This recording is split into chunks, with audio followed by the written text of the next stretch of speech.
yeah, I am. I guess it's just like when I'm listening back, I'm like, oh man, we don't laugh a lot, but we do laugh I a laugh lot. You loads. know? I'm actually like annoyed at how much I laugh. It's kind of annoying. Oh I no, annoy more laugh, myself. the more the better. Okay. It's like one of those things, isn't it, where it's infectious. Like the more we laugh, the more the people I laugh. would You hope know? so. Yeah. I think that's how it works. Yeah. Yeah, well, I just know that I think once we get set up and and we get used to it per se, Mm. I think there'll be an element of like, oh yeah, no, we can kind of do it blindfolded, so then we can just relax and focus on the moment to moment rather than worrying about, God knows what. Like, is my mic working? Can the mic pick up my farts? Is Jay asleep? Wow. These vital issues. That was more a dig at my voice and tone of voice being that boring that you'd fall asleep, not Oh, your I ability see. to stay Well, I think awake. if I've ever almost fallen asleep, it's just because I've had a long day, or I don't know, Have you had a long day? gone to bed too late. I mean, all right, I had to make a decision. I didn't even do a good job of it, but I tried to go to bed early. Didn't manage to do it. Still woke up earlier than I normally have been. What time did you go to bed then? I don't know, like 1:30, which is That's not too it's bad, really mate. late for me. I don't like going. I mean, I usually try to go to sleep at midnight. So Yeah, that's not too bad though. although I don't know, Considering, I don't know how whether you'll probably make fun of me for this or not, but I just stayed up watching TikToks for like 2 hours. mate. Listen, all right. It's becoming Vine. It's becoming Vine. Okay. We're not It's 3 years old. We're not young people anymore. We're not in high school, Jay. Yeah, but that's partly the reason why I like it. Because it's like it's watching all these high school kids doing like dumb crap, and it's like, oh, I remember like feeling like that, and thinking how they are. Like they say the Sure. dumbest stuff. I'm like, oh god, did I ever do that? Like, did I ever say this kind of crap? Look, I get it. It's having this moment in the spotlight. Like whatever. Feel like, what is TikTok, Jay? Is it like an easy YouTube? Well, it's a little bit like YouTube in the way that the algorithm kind of decides what it shows you on the front page. Sure, one is very addictive in that sense. There's certain videos, like the more your watch history sort of determines like your front page. So like if you've been watching a lot of like comedic stuff, you'll see a lot more comedic stuff. If you've been watching more dance stuff, you'll get more dance stuff. So on and so forth. Yeah. But it's mainly comedic stuff. But what is it? Videos? Vine. Like, what is it? You remember Vine, right? I do. Vine was 6 seconds, and it was mainly comedy stuff, right? Yeah, and there's a lot I could of appreciate memes some of the videos. and there's a lot of classic Vines that I tend to quote. I don't know if anyone else does. I never thought it was. I never thought it was funny enough to quote. But I found there's a whole community for this stuff.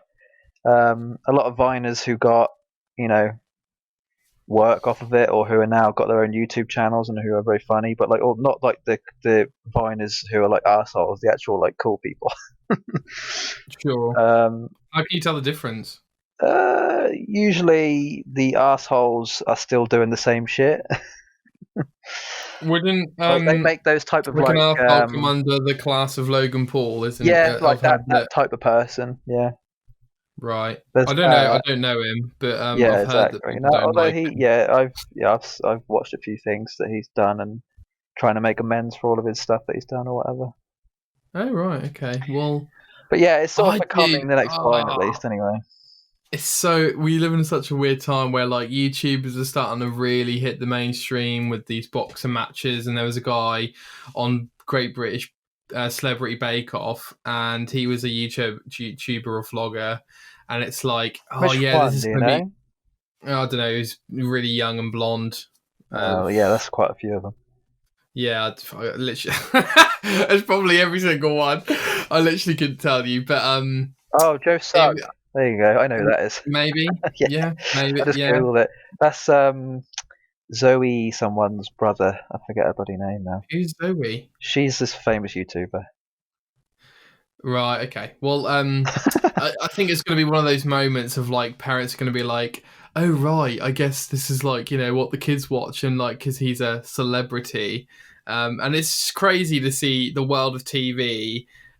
As in the old world and then the new world, and how there's such a big difference between even who people think are famous. And I know there's always been a bit of a, difference, but like, for example, there are some people who everyone knows, such as Brad Pitt or Household names, yeah.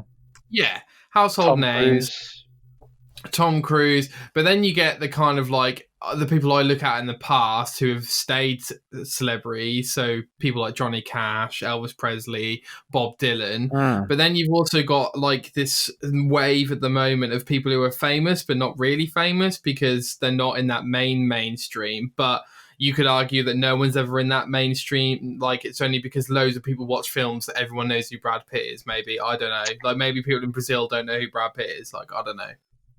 Yeah, I know where you're coming from. Yeah. I get So you. it'll just be interesting to see, like, I guess you could argue, like, people like PewDiePie are in the mainstream, but I don't even know if they are. But, like, Well, I mean, 100 million people subscribe to him, so yeah, exactly. that's Yeah, at some 100 point you've million just kids, got to. basically, isn't it? Yeah, and like I guess my point is that even if no adult knows who he is, I know they do, but even if they didn't, he'd still be rocket famous, I suppose. Yeah, as long as So you can be famous only if so many thousands of people know who you are. Just only if kids know, yeah, mainly it depends on the yeah. audience, really, doesn't it? Mate, I'll tell you, Mm. okay, what goes through my head every morning when I wake up now because I'm eating so much food, okay? Oh, So when I've woken up, my eyes are opening, and this is what plays in my head every time I get out of bed because I'm eating so much, okay? You ready? oh no, You ready? Okay. This is no, what plays in my head. I don't Okay. know what you're gonna say. And in the right corner, weighing 494 pounds, the new British heavyweight fat person of the country. Please welcome Nick Burton. Why? Why are you doing this? That is what plays in my head every Why? time I wake up now. You can't be that bad. Oh, mate, I've put on Lisa Stone. Really? Yeah, What, in the last no doubt 3 or about it. 4 weeks? Without question. That's really bad. I know, I Jay. don't I think you know. That's what have. the joke was about. How much do you weigh? Oh, don't be foolish, Jay. I'm not going to weigh myself. Oh, okay. No, I was weighing myself before. So, okay. So, long story short, I care about my weight now. I weighed myself almost every week at work. There's a little competition going on at work. And I was probably the lowest I've been in a long time. Mm, And now I'm probably the heaviest I've been since Christmas, if not heavier. okay, that's interesting. You're about to tell me how you just kept all the weight off. Pretty much, Um, yeah. I mean, that's yeah. because of what I do. It's a lot of lifting heavy things and on my feet, 12 hours in a day. No, but what I mean is, like, since you're going to be off work for a bit, how come you're not gaining weight? Um, well, I do sit around and game all day, and I wake up late and go to bed late. So you'd think, oh, he's probably going to put on weight, but I've actually been all right. I think my metabolism's finally caught up with me. I don't know. Do you fast? Do you eat between like 10 and 6 or something? I never have breakfast. Okay, I yeah. have See, lunch and dinner, and that's it. Yeah, okay. Do you have any dessert? Yeah. It was going to be like a yeah, but no, yeah, I do. Yeah, no, I do. I mean, it Yeah. depends, but it's usually I had a Magnum a little while ago. Oh, which one? Almond. Yeah, like caramel and nuts. Oh And, my yeah, it was god. great. It was Is it great. new? I don't Sounds think so. amazing. No, Oh my god. It wasn't the mini one. I hate the mini ones. They're no, like a it was joke. a big one. They're like, It's good. here's a single bite. Oh, Okay. what? Yeah. And by the way, I've jade up my room. So I'm in Oh. my studio. I'm in my other bedroom, and I've drawn the blinds. I've drawn some of the curtains. It's very dark. I've got a lamp on just to focus and to feel, on this lovely bright sunny day where I could be sunny gaming. Instead, I'm shutting out the world and It's not even that reducing any sunny right vitamin now. D. Do Dude, you are you mean do you crazy? mean It's like not in sunny. general? No, just for the recording of this show. Oh, okay. Um, No, the sun's um, gone for me. It must still be out for you. Oh, okay. Usually, mate, in Birmingham, it's always raining cloud, like always. Yeah. Like No, I people in go to Birmingham are Birmingham like, a lot. "Oh, that is so funny." I'm like, "No, it's not funny. It's always raining." I say I'm in Birmingham most weeks, to be honest, for work. Right. I go to the Maybe NEC, we don't should. I?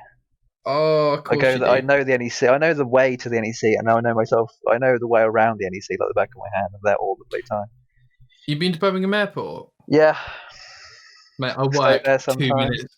I work there 2 minutes from there. Could have been right next to each other and didn't even know it. Oh my god. Creepy. On that note, Jay, this is of course the TGO show, ladies and gentlemen, when me and Jay talk about video games. I don't really like doing the intro. Not just our jobs. And about TikTok, it's just not just about that. Not just about those. I don't really like an intro. I might do it in the future. I might not. We'll see how I feel. But before we get into the show, Jay, I want to finish. When I was editing the last episode, I noticed that I cut you, as I do usually. I cut you off before you finished telling me about this end boss in Final Fantasy 15 and why you should level up to 120. Right. Okay. Well, you don't necessarily. I think I haven't got to 120. But you can, even though you've that's the max level. I mean, you don't. Yeah. I mean, there's different end bosses. That's the thing. Which one was I talking about? The level 99 tortoise or the level 140 thing? 140. Yeah. So I can't remember the name of the boss now, but yeah, right at the end of the game, before you defeat the last boss, there's an optional boss that you can come back to later. That's like at level 140. But the max you can get to is 120. So I haven't actually done it yet because I haven't got that far. But yeah, I imagine that'd be pretty difficult. There's still tons of stuff I can do in that game. Even though you've platinumed it? Yeah, there's still so much. I've still got. Well, I've actually taken it off my PlayStation now. To make room. I had to how good was that? It was how nice. Good was it? I had to make room for Final Fantasy VII. It's like 80 gig or whatever. Have you looked up how much it is? What, the size of 7? Yeah. Yeah, I think it was 80. It was between 60 and 80. Man, I always assume at least 100 just in case. Yeah, well, yeah. I mean, but what? Go on. Yeah, I tend to leave loads of space on there just in case I want to download anything anyway. Exactly. I try to leave quite a lot on there. So you've put Final Fantasy 15 to one side despite there being stuff to do. So do you think, last question on this, I guess, Jay, do you think that the Platinum is badly designed because there's so much to do and you've already got the Platinum? Or poorly designed, I should say? Not really. It just depends on. I think because there's so much DLC and they've got their own trophies, that sort of adds on to it. Yeah. Like obviously there wasn't all this extra stuff. Well, that's a lie. The stuff that I was talking about that's still left to do, what is in the base game. So I mean, it depends on what you want from trophies, really, doesn't it? Yeah. I guess. Does it satisfy the completionist aspect of the game and you without driving you insane and having to do, does it feel like you finished the game? It feels like I finished the campaign. But not 100%. But not 100%. It kind of makes me feel like I've got to like 95. Because if I'm going from the Final Fantasy 13 achievements, those were 100% completion achievement. Yeah, they are a lot harder to get than 15. Which actually is kind of one of the things I want to talk about is achievements and trophies.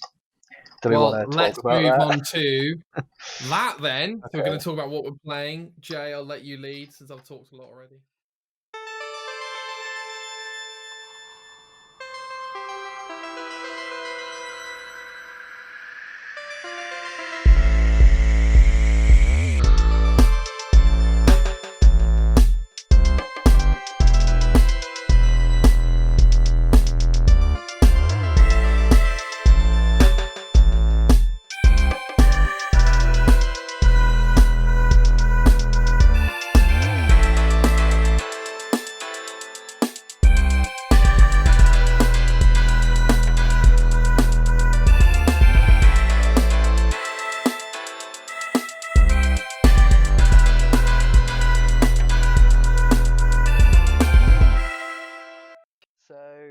Yeah, I mean, I'm playing Warzone at the minute, or I have been just to sort of like fill the time in between 15 and 7.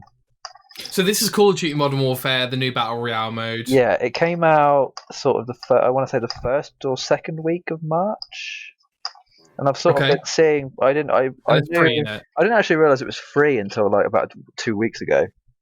Okay. This was like in the middle of me playing 15, so I wasn't really too fussed about playing it. And then that big space of time opened up, and I was like, oh, I'll give it a go. If it's free, I'll give it a go. And then I realized it was 100 gig, so I had to download that. Gee, talk about 100 gigs. Yeah, I think it's because the base Modern Warfare game itself is 80 gig, and the actual update for Warzone is 20 gig. And to be able to play the game, you have to have Modern Warfare downloaded, but you don't actually have to buy the game. You just got to download like the foundation of it, I suppose.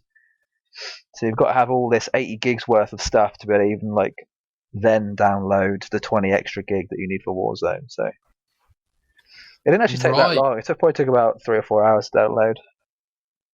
See, yeah, but your download speed is really quick, Jay. So that's quite hefty. And that was even with PlayStation slowing down speeds as well. So probably could have been quicker if I had, So you've been playing. You're not a huge Call of Duty advocate over the last few years, are you? Yeah, there's every so often you tend to get a Call of Duty that's just a bit naff, really. You get the good ones. Do you get them every year? I think I've gotten out of the like 16 or however many have been released. I've probably gotten like 13 of them, maybe 12 or 13. Oh, okay. So you're pretty committed. So yeah. So what do you think about the Warzone then? Because they had Blackout before. Warzone is really, really good. I think I played Blackout. Yeah, on the last one. I think I had the last Call of Duty. Yeah, I played that. That was okay. It wasn't like great. I know a lot of other people loved it. It was good for what it was. I feel like Warzone though is definitely different. It feels different to other things that are like it, like PUBG or Fortnite or whatever, because it is basically just that that type of game. So, or like Apex. And it doesn't have like 150 players or something stupid. Yeah, so it's teams. Originally, it was teams of 3, and it was in teams of 3, and then 150 people. So you sort of start out flying over this map. You drop in. So it is teams of 3. Teams of 3, yeah. But now on the most recent season, they've now gone from season 2 to season 3. You can now have a squad of 4 people. Oh, I thought the seasons were for the main Modern Warfare, not for Warzone. I think they're for both. Okay, because they have a battle pass system, much like other Fortnite types and Modern Warfare types or whatever, Call of Duty types. Yeah. So that you buy the battle pass and you get all this extra stuff, or you don't and you get some free stuff sometimes. Right, okay. So my question to you is, how the hell did they have an 80-person limit or whatever it was on Blackout, but they've somehow managed to put 150 people on one map? I don't know, but I will say it doesn't lag or anything. I haven't experienced any amount of trouble with that game. It runs so smoothly. And have you tried the new mode? Oh, what, like sort of like the Plunderer type thing? Oh, I thought it was a free-for-all, sorry. Was it not a free-for-all mode? Oh, you mean like solo? Yeah. You can go solo, but you'll usually join people who are in teams still. No, I'm with you. So there's no, there's no solo. I mean, you can go. I don't know. I haven't looked to see if there's any solo, but. Okay, and is it fun? Is it good? Or? Yeah, I'm surprised actually, because when I first saw the new Call of Duty, I usually play obviously for the multiplayer, like we said before. Yeah. When I first saw the game come out, I was like, oh, I don't like the way this thing looks. It doesn't look very good. Agreed. Really wasn't impressed with it. It looked more like Battlefield. Agreed. I felt like it was too different for what I'm used to. It's weird, like sometimes you're in the mood for like when these types of repetitive games come out. You either want the same thing over and over again, or you want something completely different. And usually, I'm quite an advocate for completely different. But this time, I was like, I just want the same old thing. Give me the same old thing. Just let me shoot people, and let me get my kill streaks and get my rewards, special guns or whatever, and that'll be it. I'll get to rank 55 and I'll prestige once or twice, and that'll be it. But yeah, I saw this and it looked a bit too much like like Battlefield, there was weirdly like they introduced like their opening doors, which I know it's like sounds so simple, but that like made a big difference in how the game was played. Okay. And then I think there was loads of reports of people, like camping, but it's a lot easier. Like the maps were designed so badly that it was a lot easier to die from people camping than it used to be. Like maps used to be quite open so that you couldn't really like camp as much, but now they hadn't been designed so that they couldn't get around that. So people were just camping the entire time and weren't actually playing the game. That's boring. So I was like, That's yeah, always, I'll give this one a pass. But having played Warzone now, I'm actually pretty impressed with the gun design and like the design overall. I think it plays really, really well. So you could argue that the general gameplay design was actually better fitted for this game mode yes, than 100%. multiplayer. The way they designed it was not designed for Call of Duty multiplayer. It was designed for this. It was designed for something like this. Yeah, 100%. Wow. Wow. Definitely. That is it's very interesting because I agree with you, Jay. I've seen my brother play Modern Warfare a few times, and I just said, "Mate, this looks like a PS3 game." And secondly, it doesn't look that fun.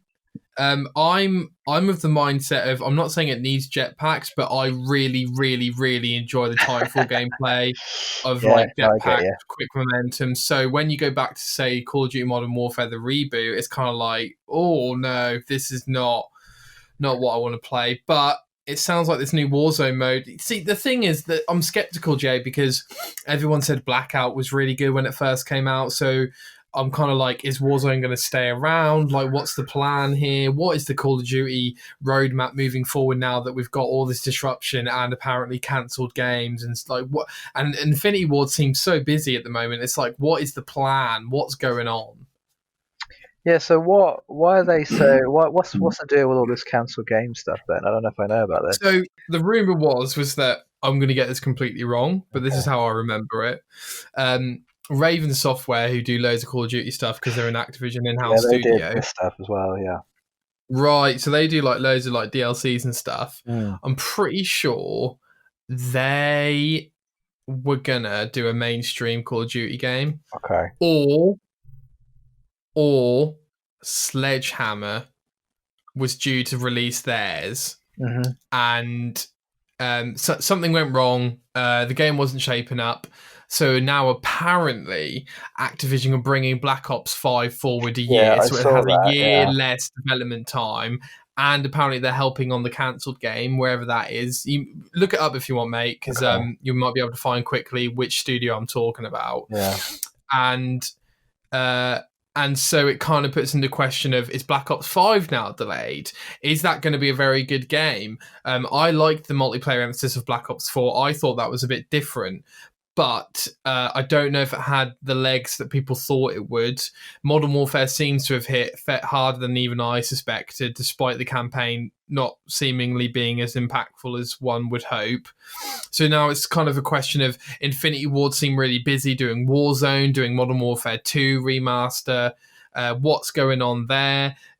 Is Treyarch completely slammed? Are they going to release Black Ops 5 on time? If not, is there going to be a Call of Duty later this year? What's going on with Sledgehammer and or Raven? Like, it all seems... I'm sure there is a plan. I just don't know what it is. I don't know what your thoughts are on that. Yeah, no, it looks like Sledgehammer aren't a thing anymore.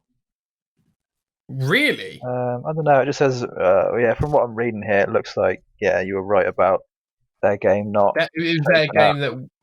Right. So, Treyarch, who do all the Black Ops games, are having to sort of make theirs come a bit sooner, it looks like. Oh, yeah, look, Activision have removed Raven and Sledgehammer from leading the development. Right, it's for both of them. Or... Right. How strange. Yeah, I don't know.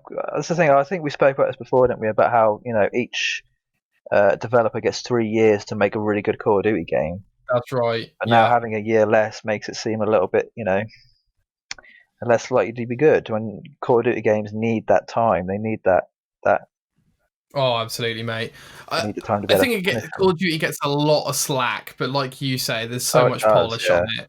Yeah, so much polish on it. The reason why they're still around is because of how well they've done.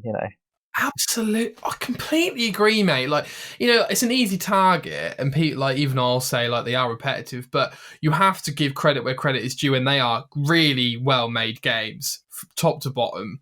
Like, in terms of how they play, they're super well made. Mm. Arguably some of the best FPS mechanics out there. I know that other shooters do a different style, like Battlefield's a different style of gameplay, but to me, it just always feels slow and inaccurate, whereas Call of Duty is very, very precise and quick. And I've always liked that about Call. I think that's why it's probably the biggest FPS out there. Yeah, no, Call of Duty is known, known to be good. So you've enjoyed it, Really enjoyed have, it yeah. more than you I thought. thought it would, Is it hard? Are you getting killed a lot? yeah. No, I think I've played. That's the thing. I've played Call of Duty long enough to know if I'm doing well or not. I'm not doing terribly. Like, I can 1v1 people quite well, or Yeah. 1v3, or whatever it Oh, is. okay, fair play. And are you putting that away now for Final Fantasy VII? Yeah, that is in the past. Have you I uninstalled spent it? No, not yet. Actually, I think I'll probably come back to it eventually, but not Okay. not not in the next month, I'd say. Okay. Yeah. All Um, right. yeah, So yeah. go on. Sorry. No, I've just sort of been preparing for Final Fantasy VII. Really, that's maybe what the last And that. 2 days have been. So you've been looking up everything. Yeah, just to make sure I'm ready to at least try and get under 100%.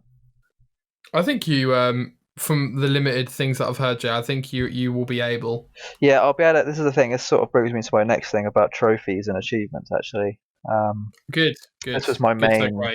This was my main reason for bringing it up. So I looked up, how easy or how difficult it would be to 100% or get platinum on Final Fantasy Remake. VII. Yeah. And it looks like the thing I was worried about was the difficulty settings and whether that would affect anything. Because, like I said before, with 15, it was do everything on easy apart from the last boss, and you pretty much got all the trophies essentially.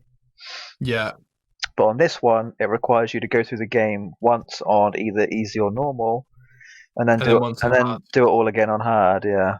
Yeah. Although there are some trophies that require you to go back on hard and do certain things anyway. So I'm not. Yeah. So is your concern that you don't really want to replay it on hard? I think I'll do everything apart from doing the whole thing again on hard. Yeah.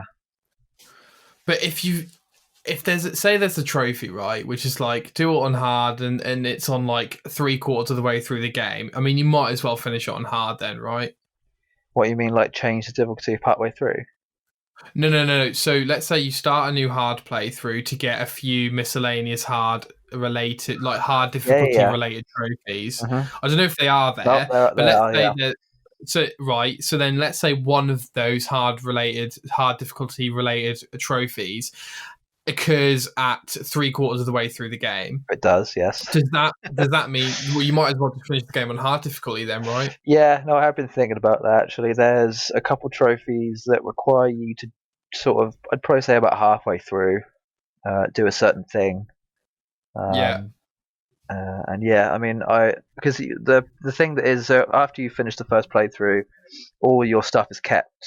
So it's like New Game Plus, but all your progression up to that Oh. point is kept. So you're still max level. You still got all the levels on your weapons and stuff like that. So Oh, on the hard on the difficulty, so you can hard, do yeah. hard on So New you can Game do Plus. hard on New Game Plus. Oh, well, Yeah. that completely changes the dynamic, That mate. makes it a lot easier. But Yeah, uh, because you can grind then, I assume, if you want yeah, to. I mean, I was tempted to.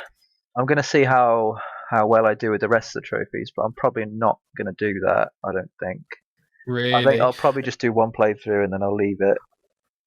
I think you're underestimating how much you're going to enjoy this game, Jay. Well, I don't know. Actually, weirdly, I think it's probably going to be a bit quicker than I hope it would be. From what I've That is seen true, online, a but lot of people are completing it in like 30 hours under. But that's like doing the game quickly, so I don't know. We were going to talk about the Final Fantasy VII reviews later, but we should talk about it now because it's topical. It can kind of like weave in between what I'm going on about with trophies and achievements. I was going to say about that, obviously Final Fantasy 15 had a difficulty trophy, but it was a lot easier to do than what this is, right? Yeah. So I was going to say, do you ever think about achievements and trophies in the way that they deliberately make them harder to get so that you play the game for longer, so that you're talking about it more often. Maybe like the game sort of like can live a bit longer, so you don't feel like you're waiting as long for the next one. It's a fantastic question, Jay. Yeah. So there's a few views on this, okay? So you've got the view of all achievements should be obtainable in one playthrough, and hopefully none of them are missable. And if they are, kind of highlight when the point of no returns are, okay? Yeah. You've then got the argument of, look, difficulty-related achievements. It's fairly common. It does mean that the hardcore players can get rewarded for either playing through the game multiple times or for, being the best difficulty off the bat, which most of the time you have to unlock through a lower difficulty anyway. Mm-hmm. And there is a certain sense of achievement for that. And like you say, that's where replayability comes in. So what I would say is that a truly fantastic achievement or trophy list would incorporate all of these views. It would then incorporate gamers' expectations and what the gamers usually do, or gamers who like this sort of game usually how I can't speak. How they usually behave playing this sort of game. Mm-hmm.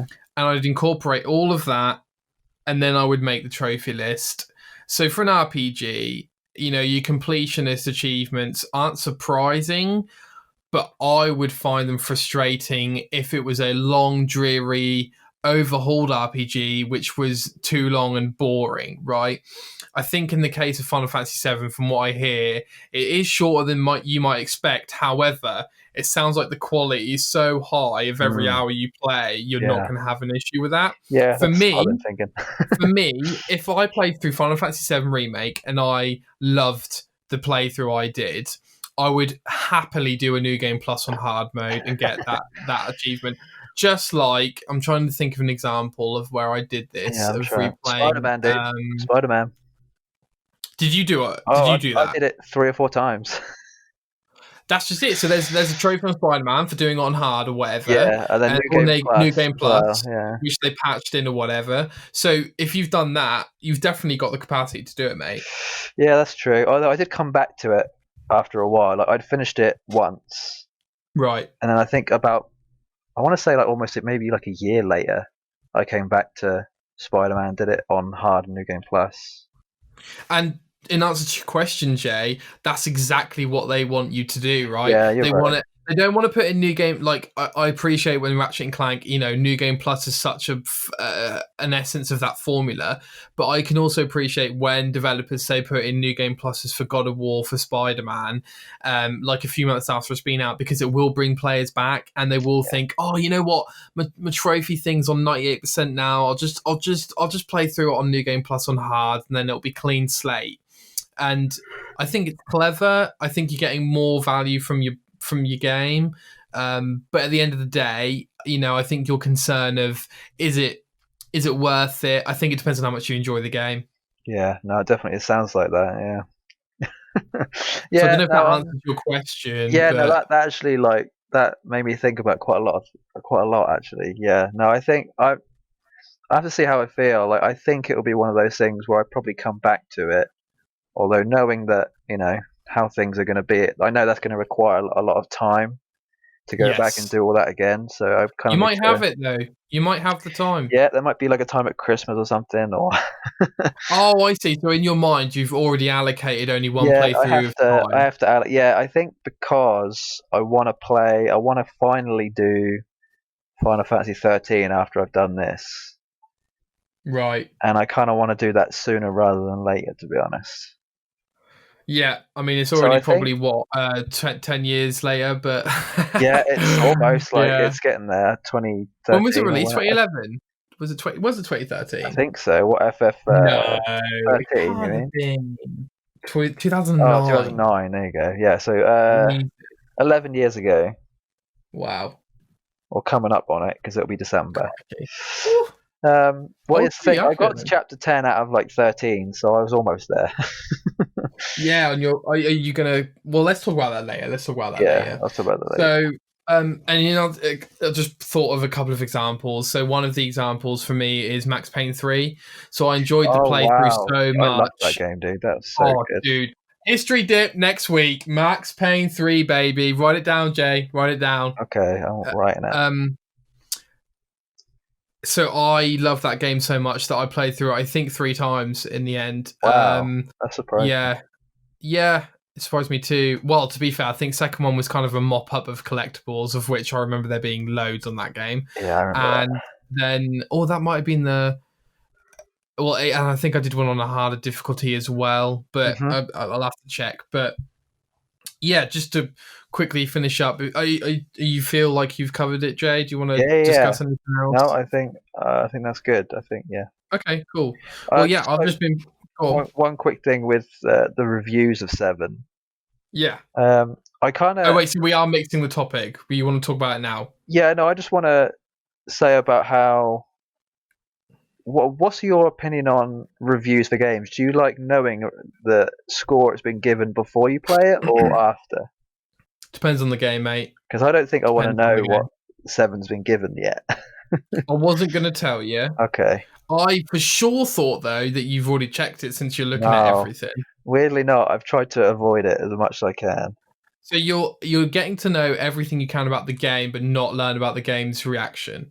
Yeah, I don't want to know about its faults because then I have too much of an expectation then. Okay. I hope I haven't spoiled anything for you then. No, it's all good so far. Okay, cool. All right. I've tried being very vague. No, I get it. Okay. All right. Well, we'll talk about that in a sec. So, actually, yeah. Let's just. All right. Final Fantasy VII reviews. Let's just get it out of the way then. I'm not going to say anything. You clearly. I'd rather get your take on it a week from now. Yeah. I've heard of a lot of the opinions out there. I've heard a lot of people talk about what they think of the game. So I'm interested to see what you think. Yeah, I think all I've really, on like a vague sense, all I've really seen is that people enjoyed it. But I haven't heard anyone criticize it yet. So if I do ever hear that, I want to hear that after I've played it rather than before. Yeah.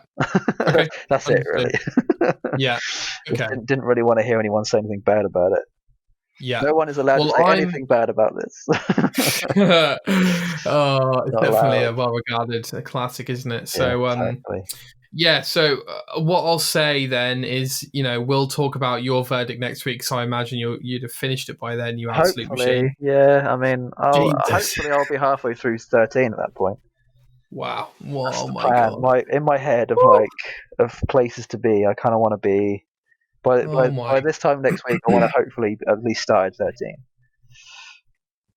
That's my plan. I can't believe that this game's coming out and you're now prioritising Final Fantasy 13, Jay. I'm actually kind of annoyed. I wanted to see if I could complete 13 in between 15 and 7, but then I thought I want to give it more time. Yeah, I kind of want to. I don't want to rush it. But don't you want to give 7 the credit it's due, if it is due that credit, before getting back into 13? Because then you'll look back on 7 and be like, oh, I wish I did that second playthrough. Yeah, no, I agree. Okay, all right. Well, yeah, I'm excited to see what you think next week. Yeah, man. I think I'm so fascinated by everyone's response to this, and I think we'll have a lot more to talk about next week on it. But it's been a fascinating process, is what I'll say to that. So I've been, as I discussed last week, Jay, I've been playing Skyrim. Yeah. I've got a bit to talk about in this respect. Yeah. So start playing it, back in love with it, as I said to you. I have this constant back and forth in my brain of, oh no, there's too much in this game, just stop doing it, there's no point, there's too much, you'll never finish it all. And then the other half of, no, you're enjoying every moment, like every second, just keep playing, don't worry about the end goal, just keep playing it, you're enjoying the moment to moment gameplay. Okay. And I have this constant battle in my mind. It's like you said, I've played it so much now that it just becomes a blur and it's not really doing anything for me, but it kind of is doing something for me. And what it is that I'm now polishing up the achievements I never got, so the DLCs. I mentioned it before. I'm getting all the achievements on Skyrim 360 version. So what I did was I got all the Hearthfire ones, so that's the house build and DLC. I've mopped that up. I've got 3 houses, all wings Nice. on them. Good stuff. That's Good. where I hit my glitch before and I rage quit. So that's Oh, I good that see. that's out of the way. So I've now finished all the well, apart from one achievement, all the Dawn Guard achievements. So that's the vampire one. Okay. So what I'll quickly say about this, Jay, because I know that you said, "Oh yeah, that's cool." So I've grinded both the werewolf and vampire achievement, which is get 11 like max out the perk Yeah, tree on max them, out. Yeah. and I can safely say that they're better than I remember. Yeah, Controlling vampire is way more dude. fun. So good. But they both look really cool, and I'll also say that you realize how fragile the world is when you make a set like a buff save and you just kill five. I had to kill almost every city each time to get the full perk tree, and it Hmm. makes you realize how fragile Skyrim is to just destroying so many NPCs that have so many quests. You just kill them where they stand. Yeah. Yeah, but that was fun. A bit grindy, Sounded a bit but mad fun. there, dude. Mate, it was a like when Blinded you rage. I've just killed everyone. There's like nothing left in the game apart from Ulfric Stormcloak. So that was fun. So I did that, and I can safely say, Jay, that the quests in Dawnguard are really boring, mate. I Yeah. think there's a lot to like about that DLC. I like the vampire castle. I like the werewolf and vampire transformations. I like the Dawnguard fortress. I like some of the other stuff they put in, like materials and stuff. But generally speaking, it's really boring. I find I'm obviously coming to it 8 years too late, but Sure. I found it really boring. So that's mopped up. I did this quest as well on that achievement list, which took forever. Which one Okay, and was that that was then? not fun. Lost to the ages. It was horrible. What I does had that to go to entail? 5 different dwarven ruins Yeah, I and think I get this remember a this. material, and then go to a forge and get this thing. And that was before I went before to get this go. So I had like a total of 6 different places I had to go to, and it was nuts. And it was possibly the longest quest I've done on Skyrim. The more you talk about Skyrim, the more I kind of want to play it. Jay, don't do it. Don't do Not it. not to like Okay. 100%, but just to like fool around in, just to like Your Final Fantasy first, dude. It's got to be on your priority list. it Okay. is massively, but I'm a good friend. I'm not going to let you sabotage this. yeah, I think I have it on one, so I might play the one version. Oh well. Do you Final Fantasy? Let me know if you do though. Yeah, I'm obviously knee deep I'll in do Skyrim, 7, so I'll do 13. I'll take my time on those, and then if I'm okay, still cool. in the mood, Yeah. I'll give I'd love to know Skyrim what you another. think of it, and also let me know what you think of the special edition graphics if you've got it. So Yeah, so I'm now on the Dragonborn DLC. So the last yeah. DLC. So I've got one other achievement in Dawnguard, which is kill a legendary dragon. No legendary dragon appears before level 78. So this is where the main grind comes in. I'm level 62. So that means I've Oh, got to get what 4 to 16 that's a levels lot of levels. before That high, like exactly, that mate. high up. That's a lot. Yeah. That's exactly. So so what that means is I'm going to finish Dragonborn DLC, okay? A whole separate island called Salt. I'm going to finish all that. Okay, I'm going to finish it all, get all the achievements. And by the way, as far as I'm aware, I've played it for about 3 hours now. Best DLC by a mile. Um, Okay, good. so I'm going to finish all that, see what level I'm at. Hopefully, I'm about at least 70. Hopefully, Oh, I've got yeah. a new build now from making some of my skills legendary. Where I'm actually that's what's making me love the game is that I've learned how to play the. So okay. I know I'm dragging on, Jay. No, So this is good. I I like to hear apologize, this. This but is good. I've realised that I've been playing Skyrim wrong for 10 years. Okay, you're really piquing my interest now. What do you mean? Good. Okay, so without getting too specific here, my usual character is a sneaky archer Yep. who is so undetectable and does so much critical damage and is on such a low difficulty that he just goes in a place, crouches everywhere, kills everyone with his bow and arrow before anyone sees him, and that's how he plays the game. Do Okay? you ever do backstabs with like a poison dagger and get like times 10 critical or whatever it is? Do you ever Not go with usually. that? Like I will do a dagger times 6 or That's whatever times it was, 6. I but think it's times 6. Yeah. yeah, but So like that's my usually bow and usual stuff. arrow. I never. My usual thing on that is sneaky, backstab, poison dagger, times 6 critical, and then just get out of there. incredible. But then Well, we obviously play very similar then. that then obviously goes to, crap once someone notices you, and then you can't actually do any damage because you've just got this one dagger that poisons them, and now Exactly. you're running around trying to survive as best you can. And then it all goes to crap. Exactly. So this kind of leads on to. So I kept looking at videos online. I'm like, how are they able to fight these enemies on a depth? Like, I've literally got the same spells, the same gear. I can't fathom how they're doing this. Okay, what have you figured then out? I've got a fresh mind. I'm on Skyrim for like the first time in 4 years. I'm completely fresh mind. I'm using up resources. I don't care anymore. I'm not a hoarder. I'm using up things. Okay. I'm looking at the perk tree in a whole new way, and I, for whatever reason, completely wrote off the first perk in every tree.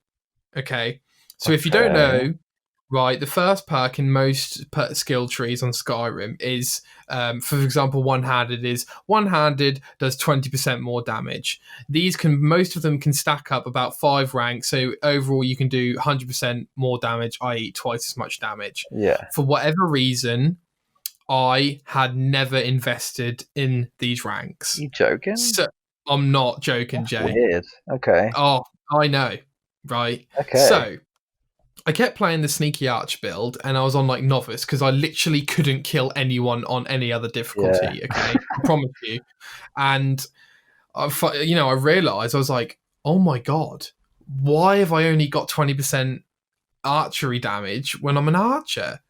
This is absolutely nuts. Yeah. So I made some of my skills legendary. So, like, for example, pickpocketing, lock picking, sneak, all legendary. One-handed, legendary. When you say so legendary, do you mean just like max level? Yeah, so it's level 100, and then you make it legendary, puts it back to 15, and you get all the perks back. Oh, I didn't know this. Okay.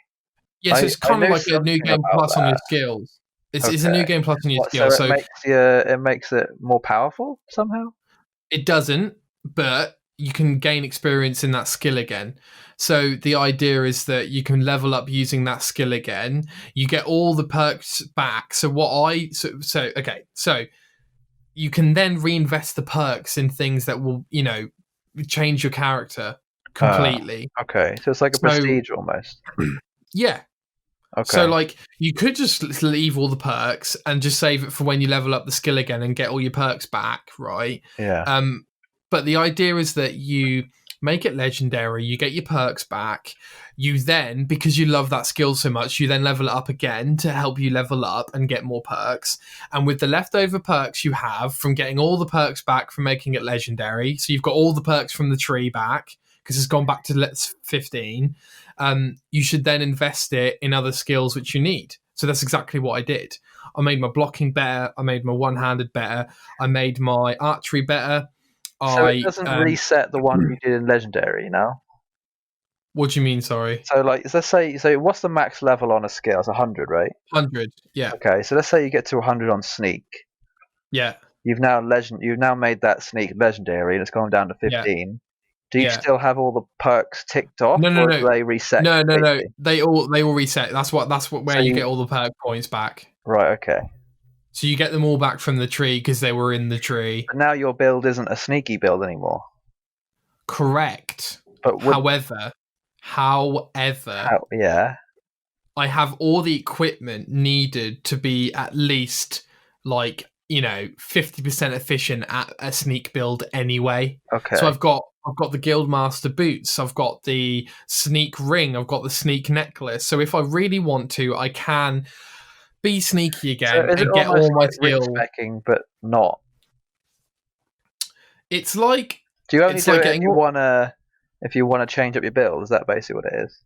Well, I didn't think it was. I thought the purpose of it was you enjoy these skills so much you want to reset them so you can keep leveling up from using them. Because when they're 100, when they're 100.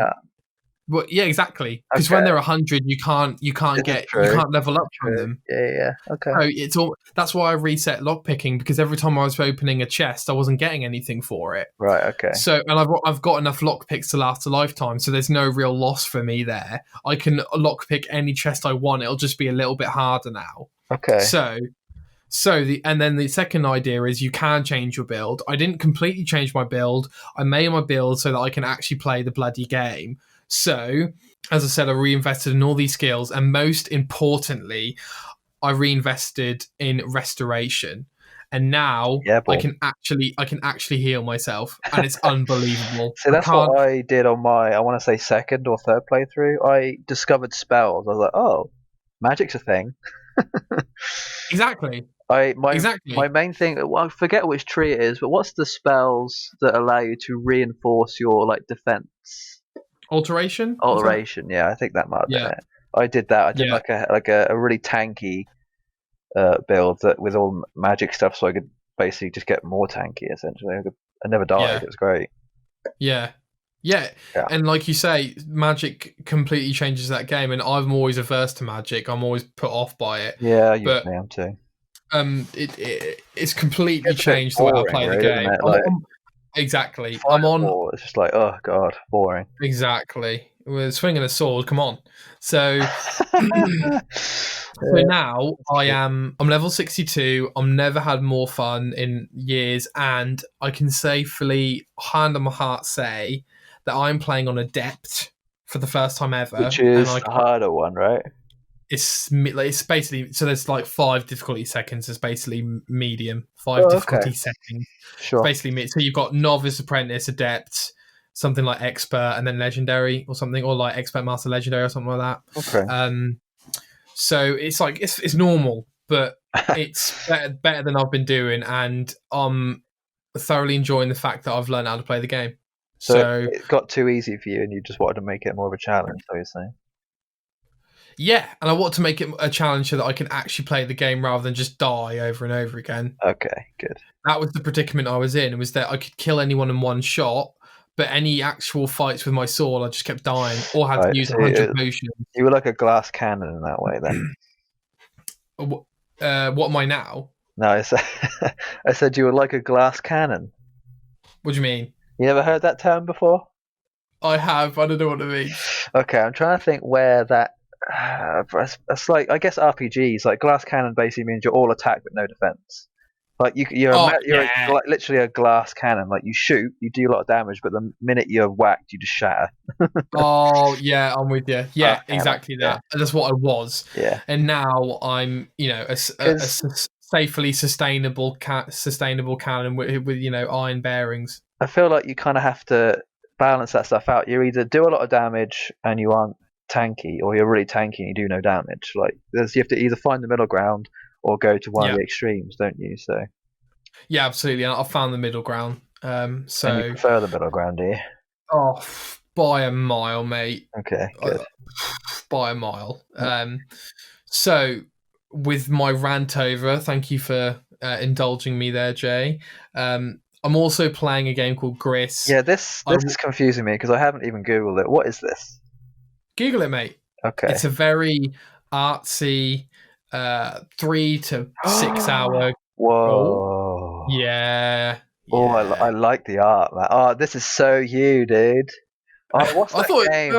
Hang on, what's that game that you played? Oh, is it Glory something? Or like, yeah, I remember you trying to get 100% on it on Xbox.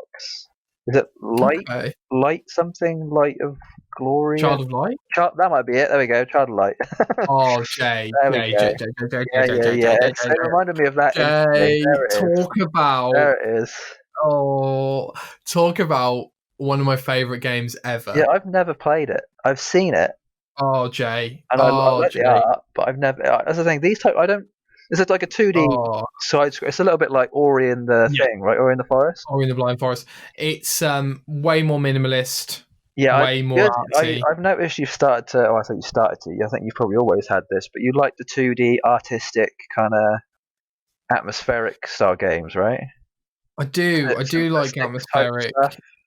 I do. I like an artsy game. Are amazing on these games, aren't they? Oh, Jay. Yeah. Oh, Child of Light soundtrack is incredible. As soon as I saw the artwork for Gris, I was like, yep, I remember this. I remember seeing this. When did it come out? Oh, good question. A couple of years ago, I think. 13th of December 2018. Yeah. And it is a 10 out of 10 on Steam. It's a 5-star rating. It is like, Yeah, what it was one of the most revered type of these games in a while, since maybe kind of Gone Home Journey. So I wanted to check it oh out, yeah, yeah, and yeah. I'm probably just over halfway through, I think. Hmm. And I'll let you know when I finish it, but I'll finish it this week. And I haven't really got many thoughts on it because I haven't finished it, and a lot of these games don't make sense until you finish it. I was going to say, So yeah. Usually the story is, if there is any story, I imagine there is something going on. So the only story I could tell you right now is my interpretation. Aside from that, I can safely tell you, Jay, there has been literally no story whatsoever. I don't know if I want to tell you this. Don't tell me. Don't tell me. Oh no, it's just that. Don't do No, it. it's not. It's like all it is that Gris Don't. means something in a different No, language. no, no, no, no, no, no, no, no, That's no, no. Don't literally want to it. know. Yeah, I Don't think want if to you know. saw it, it might destroy the thing. So don't look it up. Whatever you do. I'm gonna go straight to it right now. Yeah, no, it's cool. Yeah, So yeah, it's don't cool. So Google I'll let you know about that. it. Okay. Also, Jay, just aside, I got put on furlough today, Oh, so today. Okay. so I am gonna be bashing through these games. Okay. So you might be on a J level of speed. Correct, correct, Okay. correct. So you might So, finish Skyrim a lot sooner than you thought, I imagine. hopefully end of this week, end of next week, Whereas if you hadn't been on furlough, it probably would have been what, 2 weeks minimum. minimum. There we go. Okay. Yeah, yeah.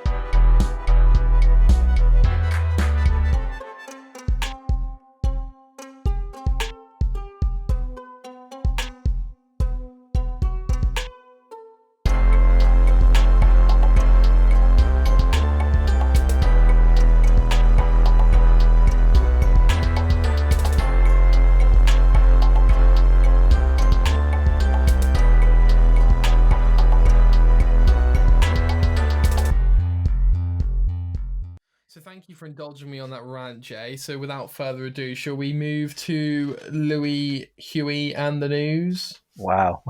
Sure. What's the guy's name? What, Louis, Huey, and Dewey? Louis. Is it Dewey? Is that right? I was talking about the band Huey Lewis and the News. Oh, okay. You know what I'm saying? Are you talking about the cartoon dogs? Hang on. No, they're Donald Duck, aren't they? They're his. Donald Duck. Jesus Yeah, no, Christ. I'm pretty sure they're his. Oh, are they his children?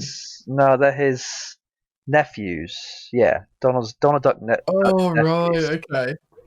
I was talking about, Back to the Future Power of Love. Sure, yeah. Don't need money. I know love what I'm how you saying? laugh at that, man. That was fun. Mate, that was hilarious. Oh, God. Oh, right. So, there's shall someone we? who looks like you. What, Donald Duck? No. Oh, damn it. Oh, Steve Carell. You look like Steve Carell. Do you think? I think you do.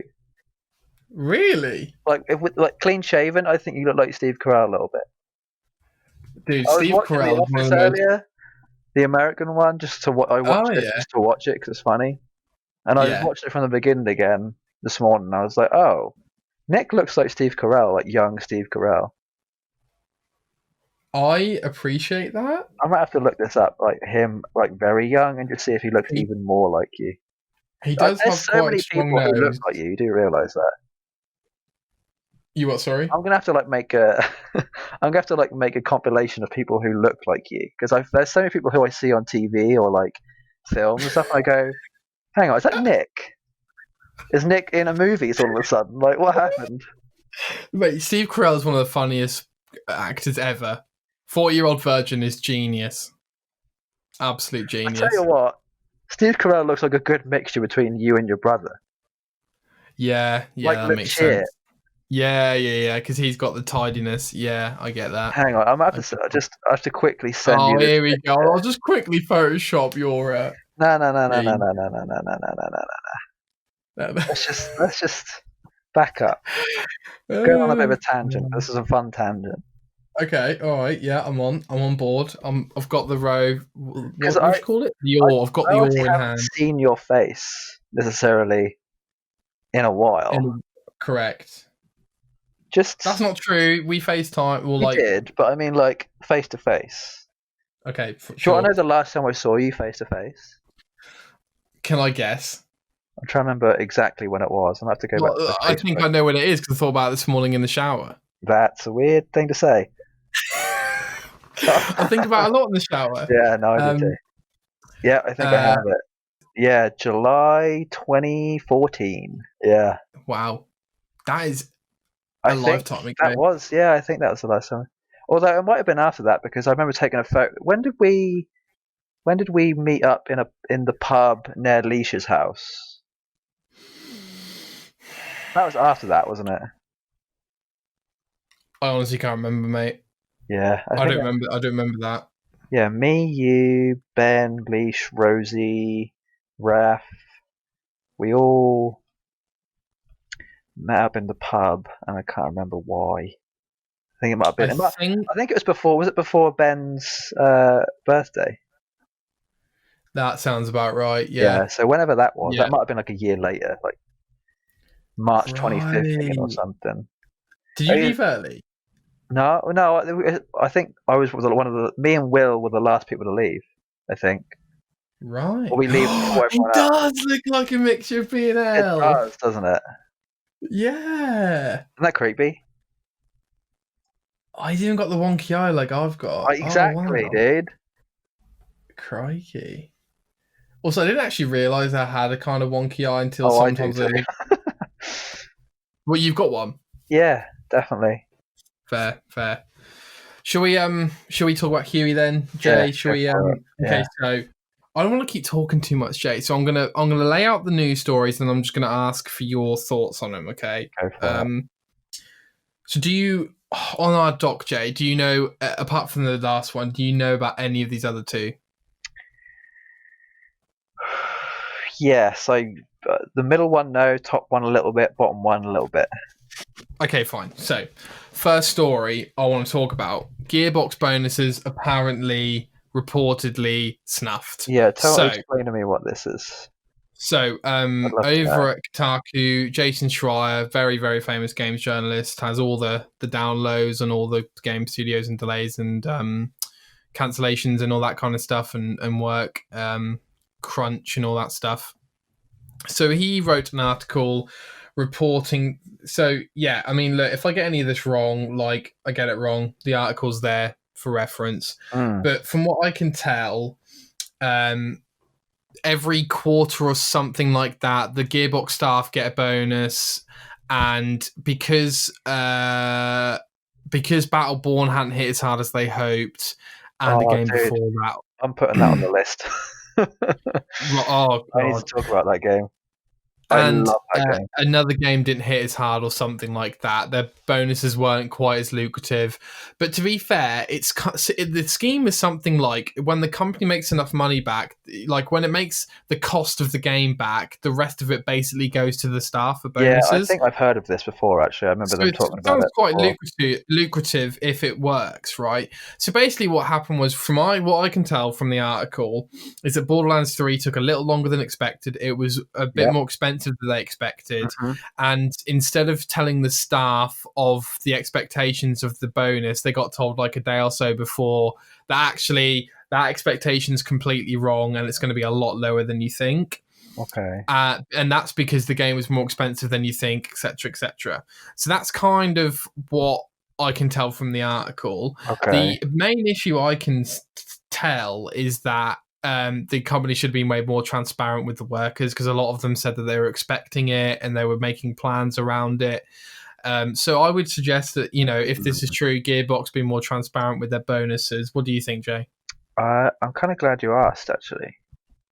This is quite interesting. So, from what that sounds like, I mean, they obviously, I imagine before these bonuses, they get paid what they're supposed to get paid anyway, right? Correct. Yeah, Okay, normal so salary. if you're getting given like, to me, it kind of sounds a bit privileged. Uh huh. Like, you can get told by a company you work for that you're getting a bonus, but I never expect anything than what I'm getting paid already Yeah. out of a job. If someone at my work said, "Oh, we're going to be giving you a bonus of this much," I'd never think in my head I'm getting it. Like to me, Hmm. that's way too unrealistic. So like anything, like they could give me an extra pound and that'd be okay, fine, whatever, right? But like, if I feel like that seems like really like uppity and a bit snobbish to think that you'd actually get a lot of money back as a bonus. Like, are they? Do they? So is the problem that? So you're saying, are you more annoyed at the fact that they weren't as transparent about the exact number? So, firstly, I think you're absolutely spot on, Jay. I would Yeah, also that's see the so exact. I bad. would seem. I would always, as you say, expect nothing, Yeah, expect and nothing ever. so that anything's a surprise. To Yeah, be fair, from what it sounds like that these bonuses are very much a part of the culture and a part of the promise of working there. yeah, that's So it's weird. kind of like commission, right? It's kind I of like get. Yeah, you get okay. into the job and this is what happens, So kind of is it thing. is it a bit more expected? Is that what you mean? Yeah, I Like think so. it's almost like a given. Like it's like Yeah, ninety exactly. nine Or point at least nine that it percent. sounds like they were told to expect a significant bonus. And we're talking like triple figures, if not like seven figures. Wait, no, that's not what I meant at all. I meant six figures, if not seven. Okay. That's kind of what I'm getting from the article, okay? Okay. And then it sounds so what I want to be clear is I'm not I don't we're neither of us are contributing to the very standard reaction of oh my god, like gamer staff are being snubbed and they're working like ridiculous hours and they're not getting paid for it and all of that noise. We're not No. contributing to that noise. We're not going to contribute It's to that because we noise. don't make a lot of money. That's why. That's true. That's Like we true. don't make that amount of money ever. Like that's ridiculous money. Yeah, so I guess the point is that like their salaries are fairly good, hopefully anyway. Yeah. So yeah, what are your thoughts on being disappointed by the bonus being lower than they thought a couple of days or a day or on the day that they were supposed to get the bonus? I think you can relate this to people who have a lot of money tend to once they're in that world for long enough tend to expect more from the world than what they should Interesting. in terms of like expectations. Like I think once you hit a certain bracket of how much you make, you tend to think you're a lot better than people who don't make as much as you. And you can even relate that to like having just slightly more than someone else, right? So Yeah, I kind of feel like to them they probably think they're thinking the right thing of I definitely should have been given this much, but to people who will never ever get close to that amount, then they should. It sounds to me like they're not being very humble. yeah, so I'm kind of like two minds. Like, I get Yeah, where you're coming from, but to be fair, these people may be very humble. It's just that they just kind of got told to expect a bonus, so they kind of wanted it. Like, and I think that's fair. I think Um, people shouldn't ever trust what they hear that much. I think they're too trusting. Sounds like to me.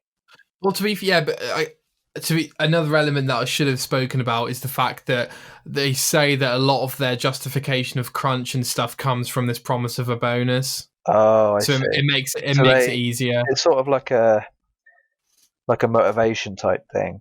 And Exactly. now they feel like all that hard work's gone to nowhere.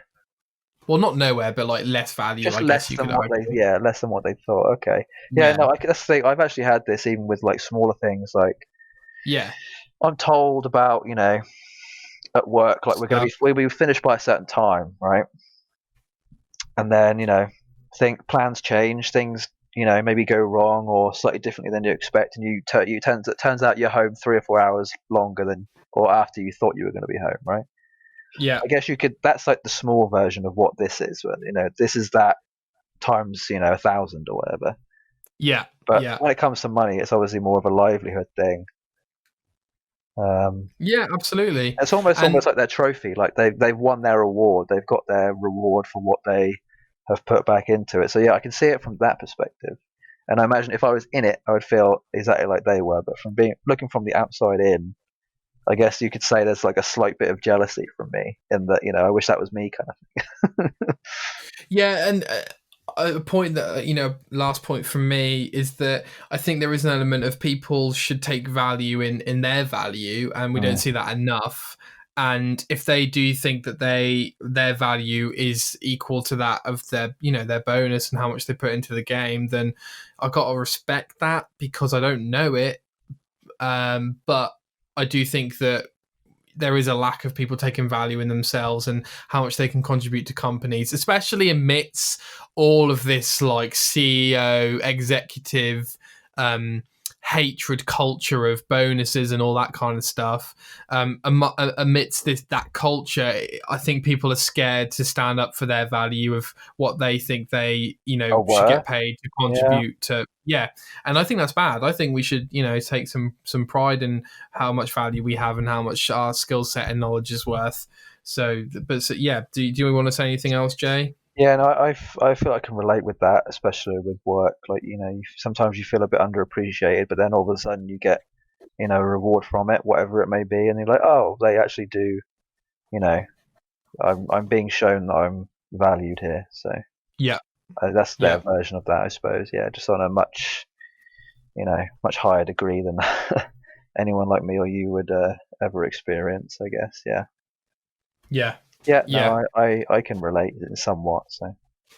And to stay on the Borderlands 3 topic, I wanted to Mm. give a shout out to Borderlands 3 and Gearbox for doing this really cool thing. So there are programs like this out there, but it's super cool to see this. So what they've done is they've teamed up with scientists and they've made a mini game which will help produce different scenarios of like genomes and stuff. Mm. So when gamers complete this mini puzzle game located on Sanctuary 3 in the game, they're essentially helping contribute to solving any, I think it was gut related health issues, so like diseases and depression and all this kind of stuff. They're helping contribute that by testing out these different genome results. Like, check it out. I'm not a scientist, all right, but basically what you can do is, as a gamer, you can go play this mini game and you can help efforts of like scientists helping solve really big diseases. And I thought that was awesome. Oh, I've never wow. seen anything Yeah. like that in video games, as far as I'm aware. But that's really, really cool, and I wanted to give a shout out to it. It was presented on YouTube, the YouTube video by Malik, Amy Malik. What's her name? The woman off Big Bang Theory. She Oh, yeah, I know what you mean. Yeah, yeah. Alma Malik. I Yeah, can't 'cause remember her name. she's got masters and doctorates and PhDs or Yeah, whatever. She's super a smart proper lady. scientist. Yeah, yeah, it's a really cool lady, really presentable. She's really good and entertainer slash presenter, so that's cool. And Hmm. so I want to give that a shout out, mate. So I haven't checked it out yet. I meant to check it out before the show, but I haven't. So I'll probably check it out this week and let you all know what we think. But yeah, feel free to check it out, mate, as well if you want to. It sounds really cool. Yeah, I've just now googled it. It looks interesting. Looks It is interesting, mate. Tetrisy. Yeah, I'm not very good at Yeah, Tetris, so we'll see how it goes. But yeah, let's finish the news with the most important slash shocking revelation of the week, Jay. yeah. I saw it on my Twitter, well, no, on my Google News feed, and I was like, oh my god, the PS5 controller has been revealed. Mm. Jay, take me through it, please. Okay, like in what way? You mean the? Jay, you've completely ruined the momentum. No, it's fine. No, Great. what? So what's it called, Jay? Do you know what it's called? What you mean the controller? I think it's the Yeah. Dual Sense. The Dual Sense. Yeah. So I remember no them longer talking Dual about this a Shock, while ago. no longer Dual Shock 4 or 5. It is now the Dual Sense. I remember hearing about the details of this a long time ago. I don't know. It might have been in like a keynote speech or something at like Was one of it the the previous. recent one? No, I think it was one at like years ago, at like an E3 or something. But Okay. there's the specifics of that being like when you pull on the trigger, you can almost feel the tension of like a bowstring when you pull it back. Like if you're playing. Was this not the? Is this the PlayStation like Elite controller or whatever they want to Yeah, I call think it? they had a similar thing actually with maybe the Xbox Elite one. I'm not Yeah, sure. It might have been either one of them, but regardless, I remember this being like a feature on a previous controller that maybe didn't ever come out. And it sounds to me like this is the controller they've finally figured out how to do it. yeah, I know what Like you're they've saying. added I can't remember exactly some where. sort of tension thing in there that makes it feel a lot Yeah, yeah, more. yeah, yeah. So what do you think of the look of it, Jay? I like it. I like it a lot. I like I also I like it. I like a chunky controller. I mean, a lot of people are comparing it to the Xbox One controller and the Series X controller. And to be clear here, Jay, I think that the Xbox controller, Xbox Elite, I think the Xbox One slash Elite slash Series X controller is and will be the best controller ever made. Okay. For like up until now, I'm sure it can be improved upon. What do you think about the PS5's look and feel from what you can tell? I think a Obviously, we lot haven't of got it in people were our hands. confused at why it was white initially. I mean, it's got Um, to mean the PS5's white, right? well, no, because I've seen the fully black version of the PS5 controller as well. Like, it's not just in white. I think they just showed that just to sort of. Isn't that a Photoshop though? Is that not a Photoshop thing? Maybe it could have been. Yeah, I don't know. That's true. It could have been. I think I don't know what they're trying to go for if it is white. I think they might have been trying to like maybe like a half and half with the original PlayStation One controller because that was obviously like Yeah, this kind of like greyish type of color, wasn't it? So yeah, maybe they've gone a bit yeah, retro and like made it feel a bit more like that. I don't know. It definitely yeah, looks. I'd say it's the chunkiest controller. Like it's obviously their thickest one. yeah. Like PlayStation controllers are known for being quite skinny and weird looking in comparison, whereas Xbox ones are always known for being quite fat. So Yeah. yeah, no, I like it. I think it looks fine. It looks normal. Like controller's a controller. As long as it works, I'll use it.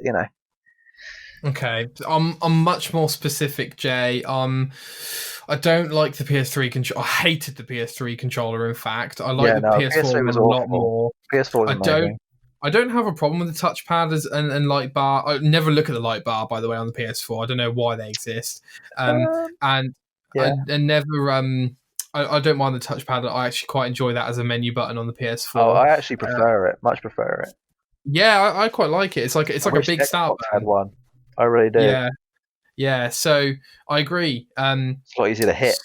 So Xbox, the biggest issue for me is the PS4 controller has no battery life whatsoever. It's Yeah, crazy it's not bad. great. So to me, initial reactions from this controller, I'm like, again, I'm having that Series X reaction where I'm like, that looks like the future to me. Yeah, no, That I agree. it looks so similar to the Series X controller with the curved top right, bottom right, left like kind of shape. Yeah, Um, it's got this it slight point to it in the corner, yes, doesn't it? It almost feels like it's sort of almost like cut off at the top, but still curves a little bit. Yeah, yeah, I'd say exactly, that they're and definitely different. It's just that controllers can't really get much different in shape anyway. exactly. I think That's they've the only already done. thing. I think that they're kind of reaching the optimum controller. I don't think there's too much I'd say the revelations to be biggest had. difference is where the joysticks are, right? Because obviously the D-pad is on the lower part for the Xbox, but on the higher part for the That's PlayStation. right. Yeah. And I've never actually had too much of an issue going back and forth between. Neither have I. I think I actually prefer the PlayStation one overall. But the new one or the one at the moment? The PS4 one, I think I prefer. Like, I like the joysticks being at the bottom. See, I prefer the Xbox joysticks. Yeah. No, I don't know why. It always used to be the other way around. I think because I obviously used it more often, and it's now the same with the PlayStation. I obviously use it more often. Need to get you back on the Xbox, mate. Need to Well, get no, you that's the back thing. on I the can jump Xbox. back and forth so quickly. That's the thing. I don't really feel much of a difference, to be honest. Well, what I'm thinking, Jay, is if we're gonna stream and do let's plays, we're almost definitely gonna need you to be on the Xbox. Oh no, yeah, Um, I know. But no, I I'll mean have it's no fine. I issue with think we're that. both gonna have both, aren't we? I'll We're have both no, gonna have both. I'll have no issue. They both they're basically the same to me. Although Yeah, sure. I weirdly I feel like a sense of with PlayStation and Xbox, there's like a sense of class that comes with PlayStation. Like it feels to me like the PlayStation is the suited up guy who goes to work, whereas the Xbox is the guy in the boots and the and the hard hat. If that makes sense. Like Xbox kind of feels like the working man's console, whereas the PlayStation feels like the businessman's console. I get what you're saying. I agree with the PlayStation analogy. I think Xbox is trying to have their first suit fitted. Yeah, they really are, but they don't fit. Their belly's poking out the bottom. To be fair, that's what it kind of the bum sticking out as they bend over. Yeah, exactly. To be fair, Xbox does have the best hardware on the market right now in terms of power and like. You mean for the new generation, or you mean the current one? Well, the current Xbox One X is more powerful than PS4 Pro, and they've got the best controller on the market, the Elite controller. I think that's pretty much done and dusted. And the Xbox One X is tiny. Oh, you mean the latest generation? Or do you mean the Series X? No, the One X. Okay. Yeah, it's tiny. Because obviously you mean the more recent version? Because the original version is quite big, isn't it? Mine's still the old one. Mine's the 2013. Oh yeah, no, the original Xbox One is a joke. How mine's big like it is. The day one, type situation. So. Day one editions, they're a weird thing, aren't they? Like, do you buy into that? Because Oh, you mean like the idea of it? Yeah. Oh, okay. Do you like it? Do you take pride in having day one edition and all that stuff? I think I did when it first came out, but now I'm not too fussed. Yeah. I feel that kind of that sensation kind of left quite quickly. Yeah, I'd say this controller, Jay, has given me the anticipation and excitement that this thing is actually coming, and we're about to both be actively participating in this new console generation launch cycle, and we've never been at this age and financially independent enough to actually buy both these consoles if we want to. Two, we are actively and live commenting on this, as it's happening, as gaming commentators or whatever you want to call it, and that is so exciting. Yeah, no, I agree. It's a weird time to be in, I suppose, for us, this specific time. But are you not excited, dude?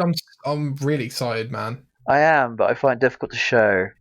Fair enough. Like in the way I'm excited, but I don't think I'm not as excited now as I would be the day it comes. You know what I mean? Yeah, the day it's here, I'm going to be a lot more. But like, I'm usually be up to it. I'm not as much. I think we're both conservative in that we just dull all expectations, so we don't really believe we're going to have it until it's in our room in a box. You can say we've sort of developed this technique almost when it comes to any level of entertainment. We know not to get too excited about it, because if it's a flop and a letdown, then all that hype wasn't really worth it. Exactly. Whereas if you're just sort of quite nonchalant about it, and you go in expecting not too much, and then it's all the better, then it's all much more worth it.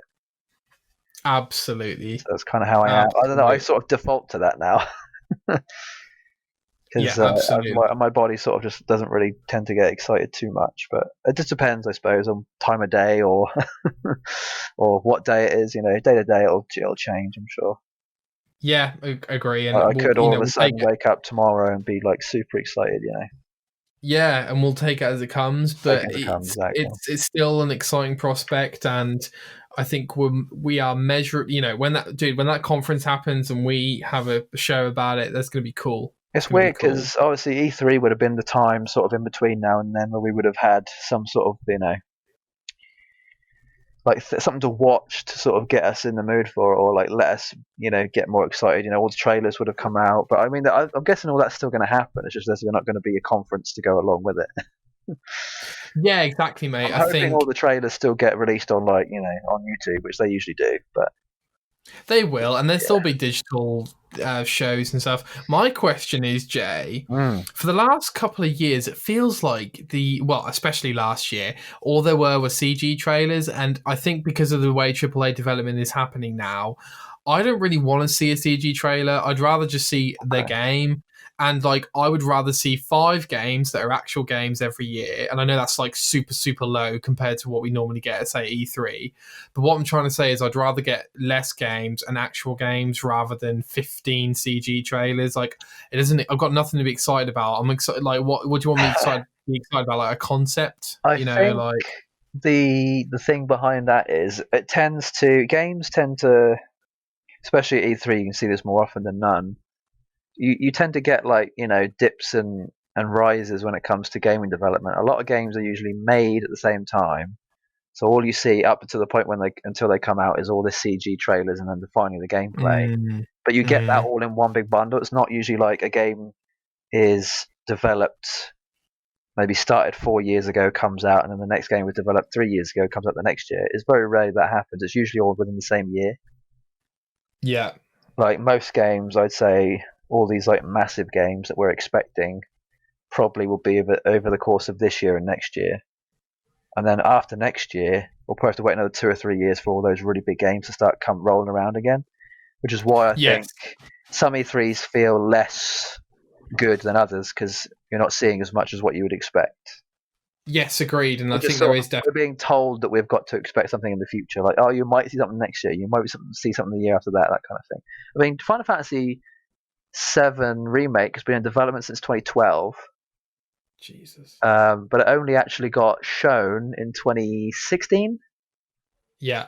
So from development to it first being talked about 4 years, and from it first being talked about to actually coming out another 4 years. It's taken 8 years.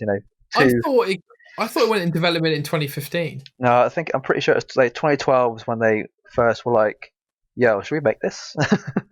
Wow. Yeah, I've been watching the sort of developer diary stuff. Yeah, no, hey man, I'm not going to question you. Yeah, they've been talking about it. I mean, I think they actually talked about it before that, like maybe middle of the 2000s. They were like, "We'll probably do this in the future," and then 2012 rolled around, and they were like, "Hey, I want to do this."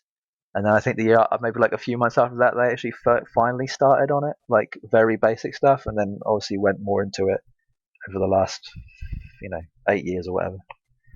Yeah. So yeah, it's actually kind of crazy what they've managed to do in that time. I completely agree that there is this definite cycle of E3s where, for me, E3 last year, I just did nothing for me. I'm trying to remember what was it like Sekiro. No, mate, I couldn't even tell you, mate. I couldn't even tell you. I might have to look that up. So in that, and what I worry about, Jay, is the new generation separating game developers and therefore doing that usual 2 to 3 year buffer of no good quality games coming out for either generation. And that's an exaggeration, but what I mean is no genre defining, games coming out. And I don't think that's the case, because AC4 is an amazing game and that came out in between generations. So what I'm trying to say is that I hope the new generation doesn't stall, delay, or otherwise cancel great games we've got coming on the way, and I hope we've got some really good games coming on the way, and I'm looking forward to seeing them. But what I was going to ask you, Jay, is isn't it funny how you can look back, say 2 years ago, look at all the games that we were excited for and that we all want to check out at E3, and then look at, one, how many we actually bought, 2, how many we actually checked out or checked the reviews out for, and 3, how many actually delivered. And I would love to see that. It's a very harsh, sort of almost like a sieve, isn't it?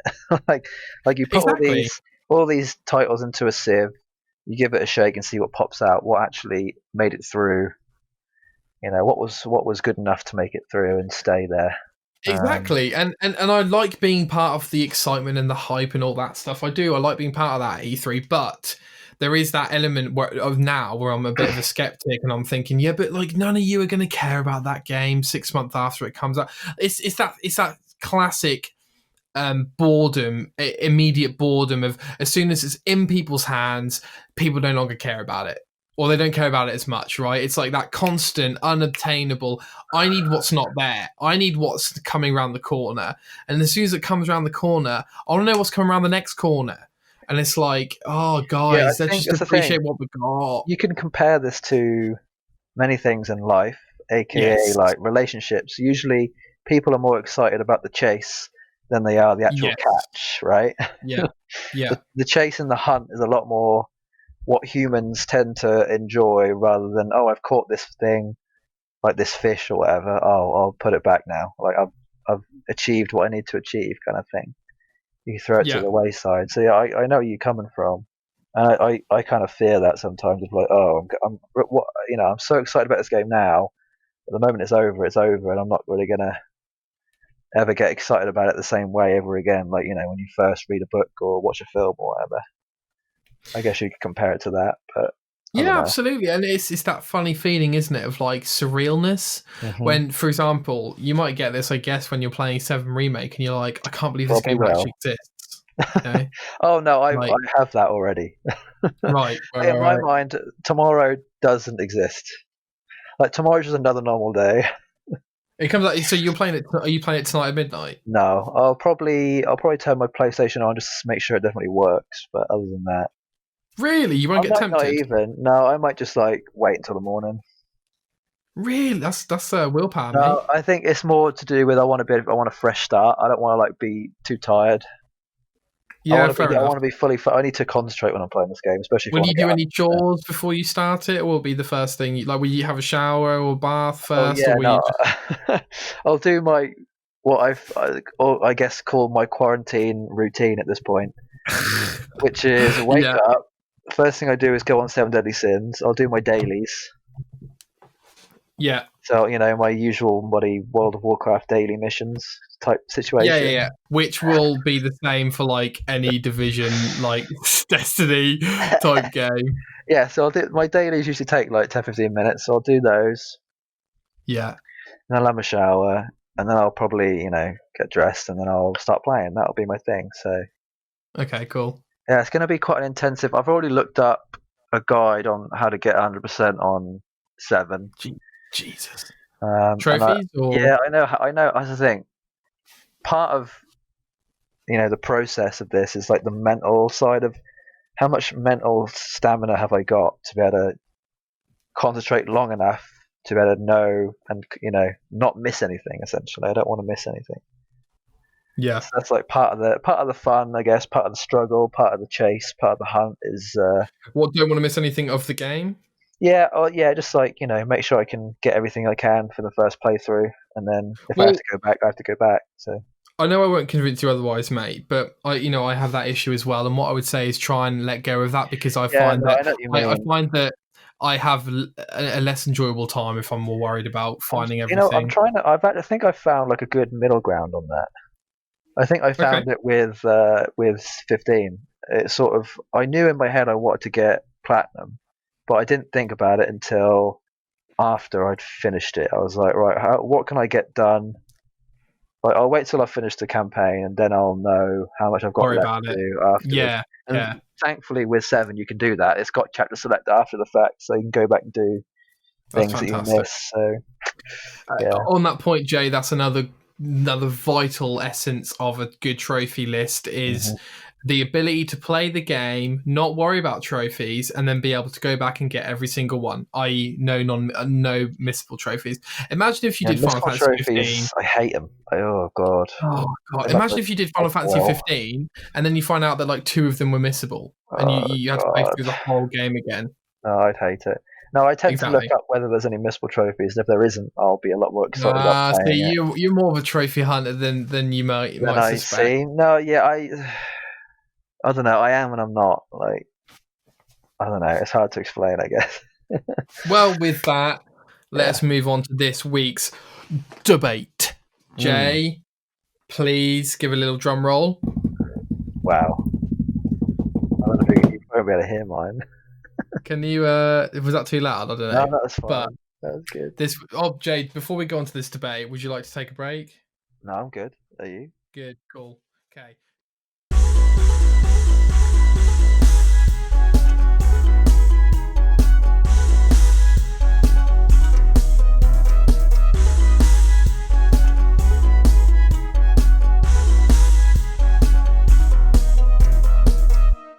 Okay. This week's debate is. Final Fantasy 13. I don't know how you want to debate this. Debate in what way? So I only put this under debate because, firstly, we're gonna get ridiculed for this. I feel like a debate would require two differing opinions, right? Okay, so it's a misleading title. We're debating against every other gamer who's played Final Fantasy 13. Oh, I see what you mean. So the naysayers. The naysayers, the haters, the non-believers.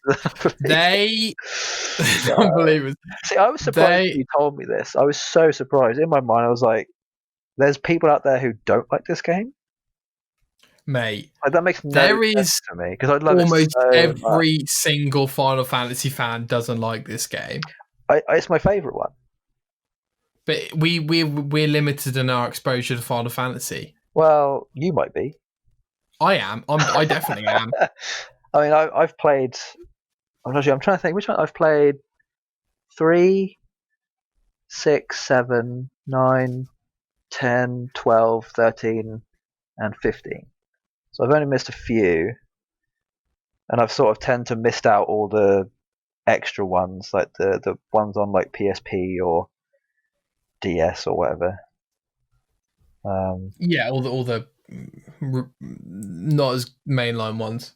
Yeah, but I mean, all the earlier ones that I said just now, I have like almost no recollection of ever playing, because I was way young and I probably didn't even play them that well. The ones I have the most recollection of are 7, 13, and 15, just because they're a lot more recent in my mind. Okay, fine. So that's fine. My first main Final Fantasy was 13. Yeah, I remember we both absolutely, I'm pretty sure it was me and you, both absolutely fell in love with that E3 trailer with the Leona Lewis song. That was just like the best trailer ever. I actually forgot about the Leona Lewis song until recently, actually. I was looking up some music for it. I was like, oh yeah, I forgot about that. Oh, mate, that trailer was... It still might be my favourite trailer of all time. They've done a similar thing with 7, actually. They've written a new... Is that what the new one is? They've done a new song. I don't know. Yeah, potentially, yeah. I haven't watched it. All I know is that there's a song that goes with it. I've heard snippets of it. So. Okay. Yeah, so... Okay, let's just back this up, Jay. So... We both buy into the hype. My first Final Fantasy ever. Your first one in a while. I'd say first one at a competent age. Good. We'll go with that. So yeah, we're both absolutely bursting at the seams for this game. It still looks incredible. I'm going to play it again as soon as I've finished 7. I'm doing it again, man. Right, so we get the game. It's got 3 discs. It's like this massive RPG. And these characters that are well developed. Amazing art. One of the best battle systems ever made. Yeah, that's the thing. I think one of the main reasons a lot of people don't like this is the battle system. I love the battle system, which is the reason why I love it. Yes, it's probably one of my favorite battle systems ever, because it literally is stand still. I think it's so good because it's a lot like the original 7. ATB battle system. Like, it is literally command. It's a command menu battle system. That's what they're known for. It's you press a button, you put in your commands, you go first, then your enemy goes, then you go, enemy goes, you go. Like, it's no action. It's all fly. Things just happen, and you do it in the right sequence, and you hope you can kill your boss or enemy better than they can do damage against you. It's brilliant. It's amazing. Yeah. I love it. But they made it more complex. They made it required. I think there's 5 or 6 different stances that do different things. There's a healing stance, an attack stance. Yes, so Synergist, Saboteur, Commando, Ravager, Medic, Sentinel. Yeah. Oh, dude, I can't wait to play this game again. Honestly, part of me is more excited to play 13 and 7. Jay, here's my background, Jay. Here's my background, mate. I literally sold to Music Magpie Final Fantasy 13 3 weeks ago, and I'm not even joking. You sold? I sold it to Music Magpie, which take all old CDs and DVDs and stuff. What, you sold 13? Yeah. Oh, dude. I know. What, your original one? Yeah. Oh, dude, I installed mine a couple of days ago to make sure. Mate, it just sat right. What it was, Jay, it sat there on my shelf, and I was looking at it like you, and I was like, I've got to play through this game again. I have to. Yeah, But then every time I thought about it, I was like, really, Nick, are you going to sink another 100 hours into this game or a yeah. brand new It is. game? It is 100 to 120. I'd say it's probably one of the larger games out of all of them. It. Although it depends on whether you want to Oh, get 100 or not. 100 well, is I like would. 120, but If not I was 100. if It's I was like going to 60. if I was going to play that game again, I would 100% it, no doubt about Yeah, it. it's going to take me so long. My God. So all right, let's try and concise this, Jay, because if not, we're going to be here all fucking night. All Yeah, go right. for it. So Go for it. what do you love about Final Fantasy 13 apart from the battle system and what we've talked about so far? What is it about the Honestly, game that really makes you like it? it's weird. The story has always confused me, but for some reason I knew it was interesting enough for me to like love it. Like this, a lot of people will say I have definitely heard this about the story. Story definitely wasn't written well in the way that no, in the same way that 15 wasn't, in that they didn't actually know where they were going to go with it initially. Like they Yeah. sort of, they started with all this stuff and they didn't really know where they were going to go with it exactly. So they just sort of had to fill blanks along the way.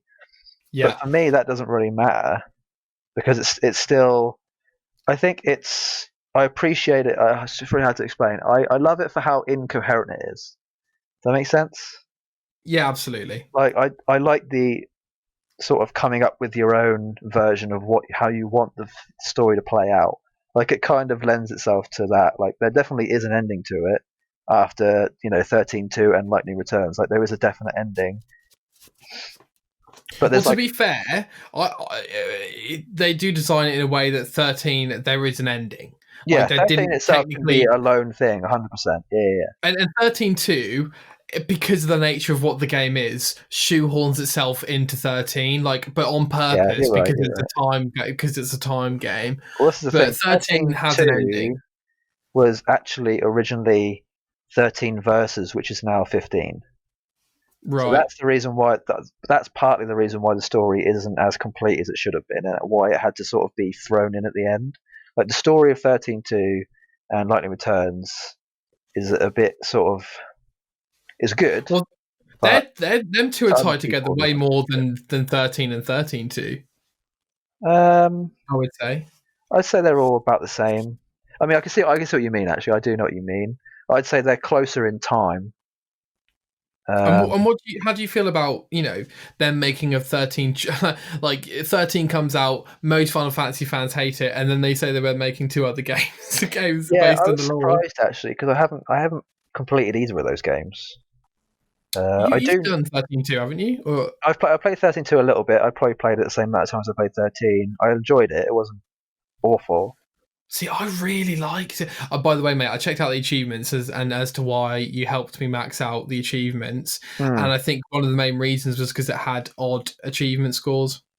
Yeah, that's probably why. That is I, awful. the reason I didn't play the third one, I think, is because there was a time aspect, That's right. and I Yeah, hate there is. games with time aspects. That really That's annoys me. exactly why I didn't play it. Yeah, I have Oh, it. It's like fresh. I don't think I've even opened it. I think it still might even be sealed. mate, I'm. But I'll Okay. get around to it eventually. But yeah, 13, brilliant. The artwork. I think actually one of the main things I loved about it was the Eidolons. Yeah, which Do are you in remember every Final those? Fantasy, aren't Well, kind of. They're this game's version of summons essentially.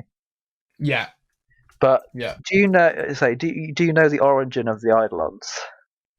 Do we have time to go into this? Not massively, but it'll be very short. I just want to see if you know. I do not. Oh Okay. wait, actually, hold on. No.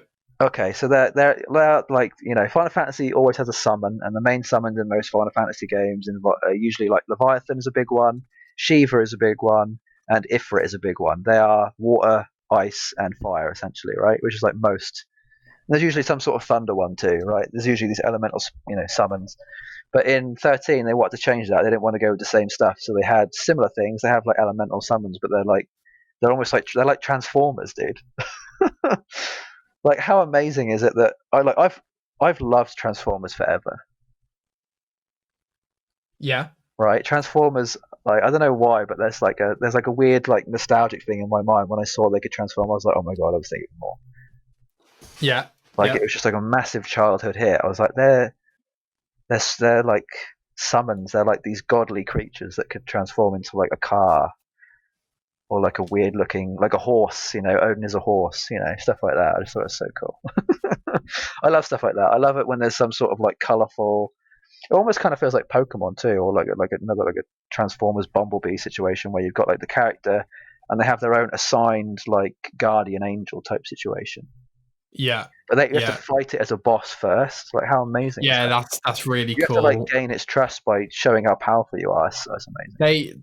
I imagine you'll know in a couple of weeks, but they still look so good. Yeah, I actually went back and watched part of 13. It definitely, you can tell it was on 360 and PS3.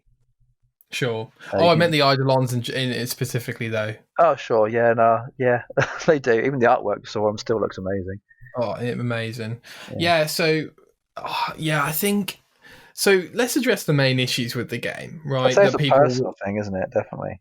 It is a personal thing. That's what it Clearly, we have a seems like. bias because, like, we were both in the hype and we got it Yeah, day one I and think all it was that right stuff. place, right time almost as well. Yes, but what I'll say is that first negative that people put towards it is that it's too linear. So, Oh, that's a so, weird one. I like that. Okay, keep going. I'll so comment on that. a lot of people say most Final Fantasy games are fairly open and the linearity was not welcome in Final Fantasy XIII. So first point I will say on that is don't lie to me because Final Fantasy X is exactly the same, and don't tell me that it opens up at the end of Final Fantasy X because it opens up at the end of Final Fantasy XIII. So stop now because that's not a valid... The people who say that probably didn't even get to the end of the. They didn't know. They didn't get far enough. Exactly. To get open, so. And like, I don't mind the linear. I actually found the linear. I can't say it. Linearity. The corridor. I found it quite. I found it quite refreshing. What do you think?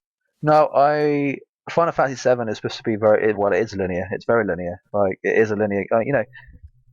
Final Fantasy VII is linear. I didn't know that. It's not. I mean, it's open to an extent, but it's massively linear. Like there's only like 4 out of the 18 chapters that are open. So what are people talking about then?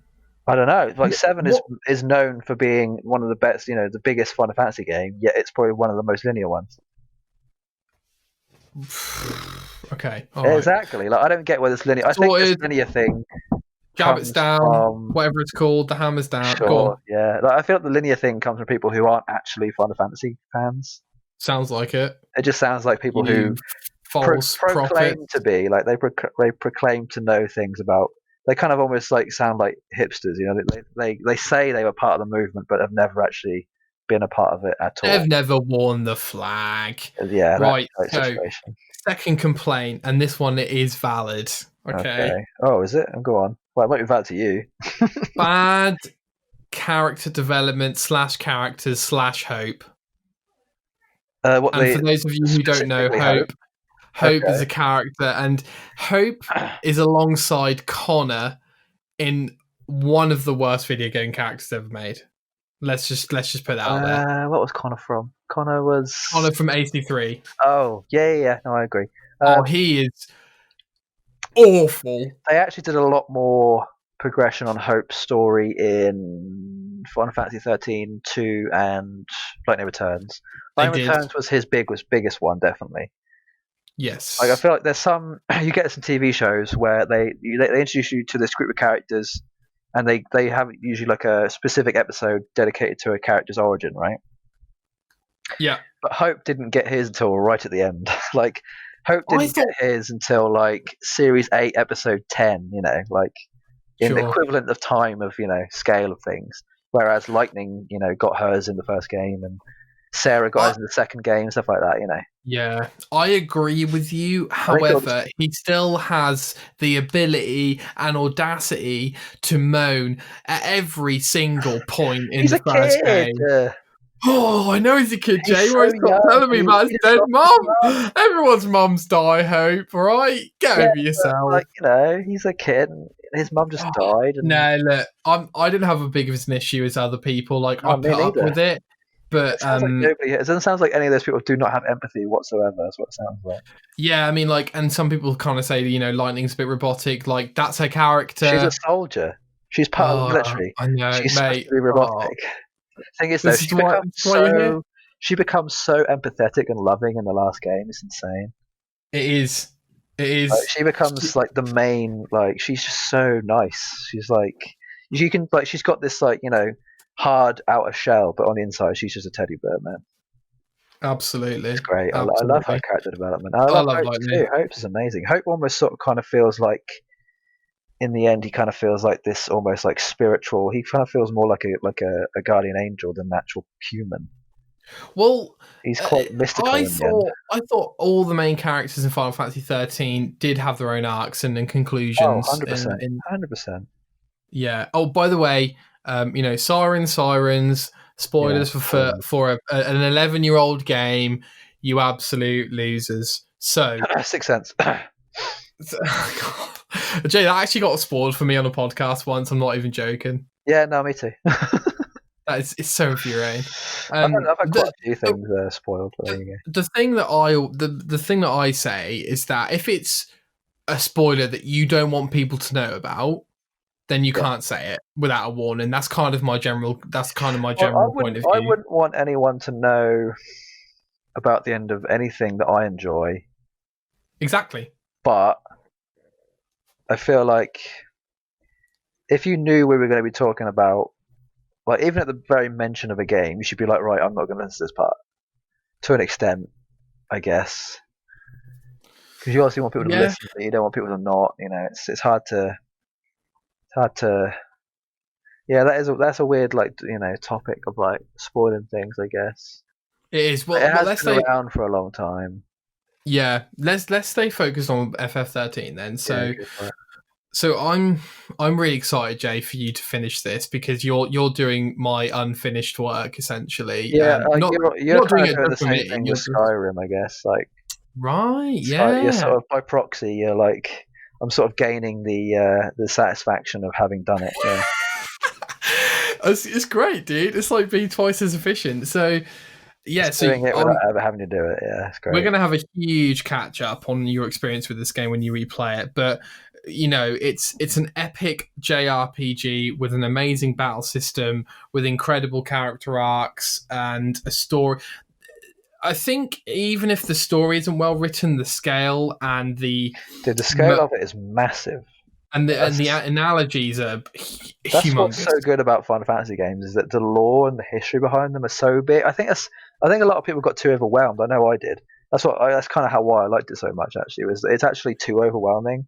I think the story of any of the Final Fantasies is so overwhelming, like massively. If you don't know the history of it and you start reading it, you're like, I don't want to read this anymore because of how overwhelming it is. But because I love it so much, I had to read it. It took me 4 hours to read each one, but regardless. Absolutely. The thing that I thought that helped when going through Final Fantasy XIII is that I read all the lore entries and all the codex entries. Yeah. And it helps a lot. Oh, dude, you can't understand the game without it. People don't do that. Yeah, they're too eager to get it done. I've got nothing to say to those people, Jay. Like, not real fans. One of my biggest complaints about 13 is that it's all out of order. Is that out of order? It's a little bit like, kind of. It's a little bit like a Tarantino film, and it sort of begins. The same with 7 as well. It's sort of like most of the Final Fantasy like this. The story begins like, I'd say like a third of the way through the entire like history of all the games put together, kind of. Oh, yeah, but you do get all the flashbacks and stuff later on. Yeah, but then you have to piece it together yourself, and I hate doing that. Yeah, but that's part of the fun, Jay. That is part of it, I guess, but it's not always fun. It's not, for me personally. It's not always fun. Sure. I'd rather they do it, in a linear fashion. Yeah, like, sure. Start here. I'd rather the game literally opened up. The intro to the game was, once upon a time, there were these gods, and these gods created this universe. Like, that's literally how the start of the story is. These gods were around. They made a universe. There were 2 realms: the mortal realm with the living, and the underworld, which is like the non-living realm. One of them. Mate, you should play Type 0 because that's exactly how that game opens. Yeah, that is Final Fantasy. In a nutshell, Final Fantasy is that. It is sure massive lore. and then only giving you part of that history to play in, which I guess is actually another part of why loving Final Fantasy is that you get to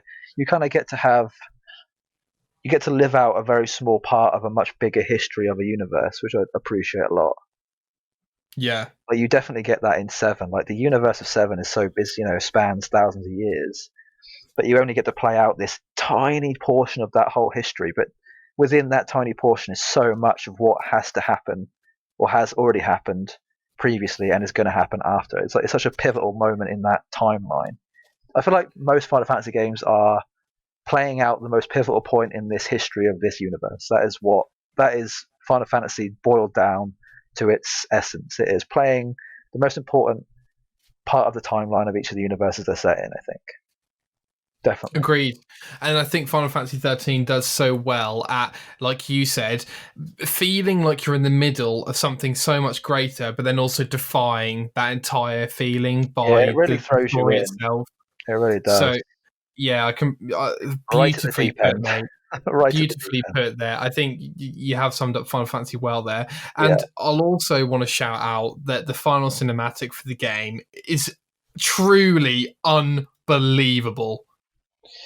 Yeah, and I actually appreciate that the one of the best things about Final Fantasy is finding out the origin of the logo, because each Final Fantasy has a logo. Correct. Once you find out that origin of it, you're like, oh my god, it's been staring me in the face this entire time. Oh, I'm getting chills thinking about it, dude. Yeah. Oh, just an incredible game that we both stand by and have no reason to not stand by. It may have its faults. But it does have its faults, that's what makes it so great, is that nothing is perfect. There's no such thing as perfection. No such thing. No such thing. No game will ever live up to everything that it should do. And it shouldn't do, because every game should feel human. It should feel like errors. There should always be at least one error in a game. There is. I feel like you can't have I think we spoke about this before, didn't we? About trying to get a perfect game, and I don't think it wouldn't make it as good. It would actually probably make it worse. Absolutely, mate. Too much of a good thing.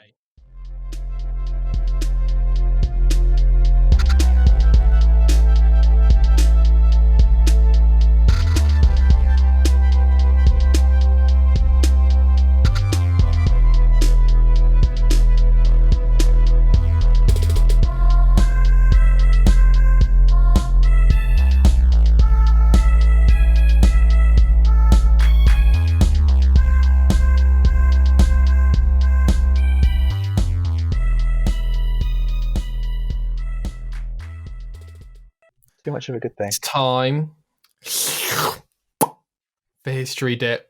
Yeah. Which one do you want to do? So, we're going to leave Final Fantasies to next week. Yeah. We're going to do Watch Dogs and Pokemon Coliseum in UK with that. Yeah, of course. Before we do history dip, I'd like to remind the ladies and gentlemen listening to the podcast /show that you can write in at contact@thegameopinion.co.uk. Check out my website, check out all my work, and me and Jay do this on a weekly basis. We may not do this every week moving forward, but we'll do this as long as we can. So we're going to do that, and that's all I've got to say, really. Write in and let me know how much you disagree with our Final Fantasy XIII verdict. I dare you. Go on, Jay. Finish the quote. Finish the quote. Oh God, do I know it? I dare you. I double dare you. Yeah, there it is. I can't remember where that's from. Jay, we used to quote it all. You used to quote it at me. Did I? Go on. It's Pulp Fiction. Oh, okay, sure. I haven't watched. One more goddamn time. I haven't seen Pulp Fiction in almost 10 years. Oh, Jay, you've just broken my heart.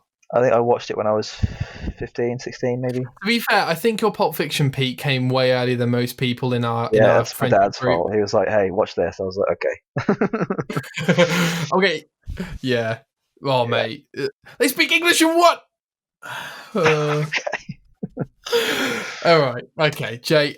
Let me go on a bit of a rant of Watch Dogs. Okay. Yeah. So, History Deep. History Deep Going deep into history, Stone Mm. Ages. History dip this week is Watch Dogs and Pokemon Coliseum. So, Mm. Watch Dogs, Jay, is the most average game I've ever played. Oh. Okay.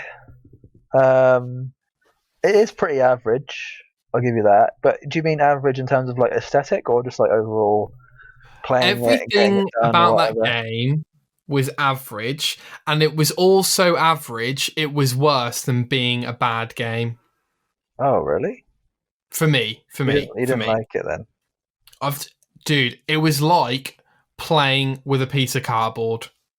I guess I feel like there's a certain mood that comes along with that game, and it Yeah, but is. what is the It's mood? not. What's the It's mood? not a It's just happy one, which is partly the reason why I think Watch Dogs 2 was set in San Francisco and it was sunny all the time. It was yeah, always raining in the first Watch Dogs. Like it was constant grey sky. It was usually dark and it was raining and it was miserable and it was wasn't that yeah exciting or riveting or sure. whatever. I think it kind of felt or Watch Dogs 1 almost to me felt like is it Mr. Robot, this TV series? Yes. Like the Yeah. aesthetic of Yeah. that, like the whole hacking, kind of like it raining all the time aesthetic. It kind of had that going for it, and I think it worked for the first time round, I guess. But yeah, I think you kind of had to have played that game when it came out for you to have appreciated it more. Maybe I don't know. When did you play it? Did you play it when it came out or away after? Good question. I played it, I think, a couple or a few years after it was out. Okay.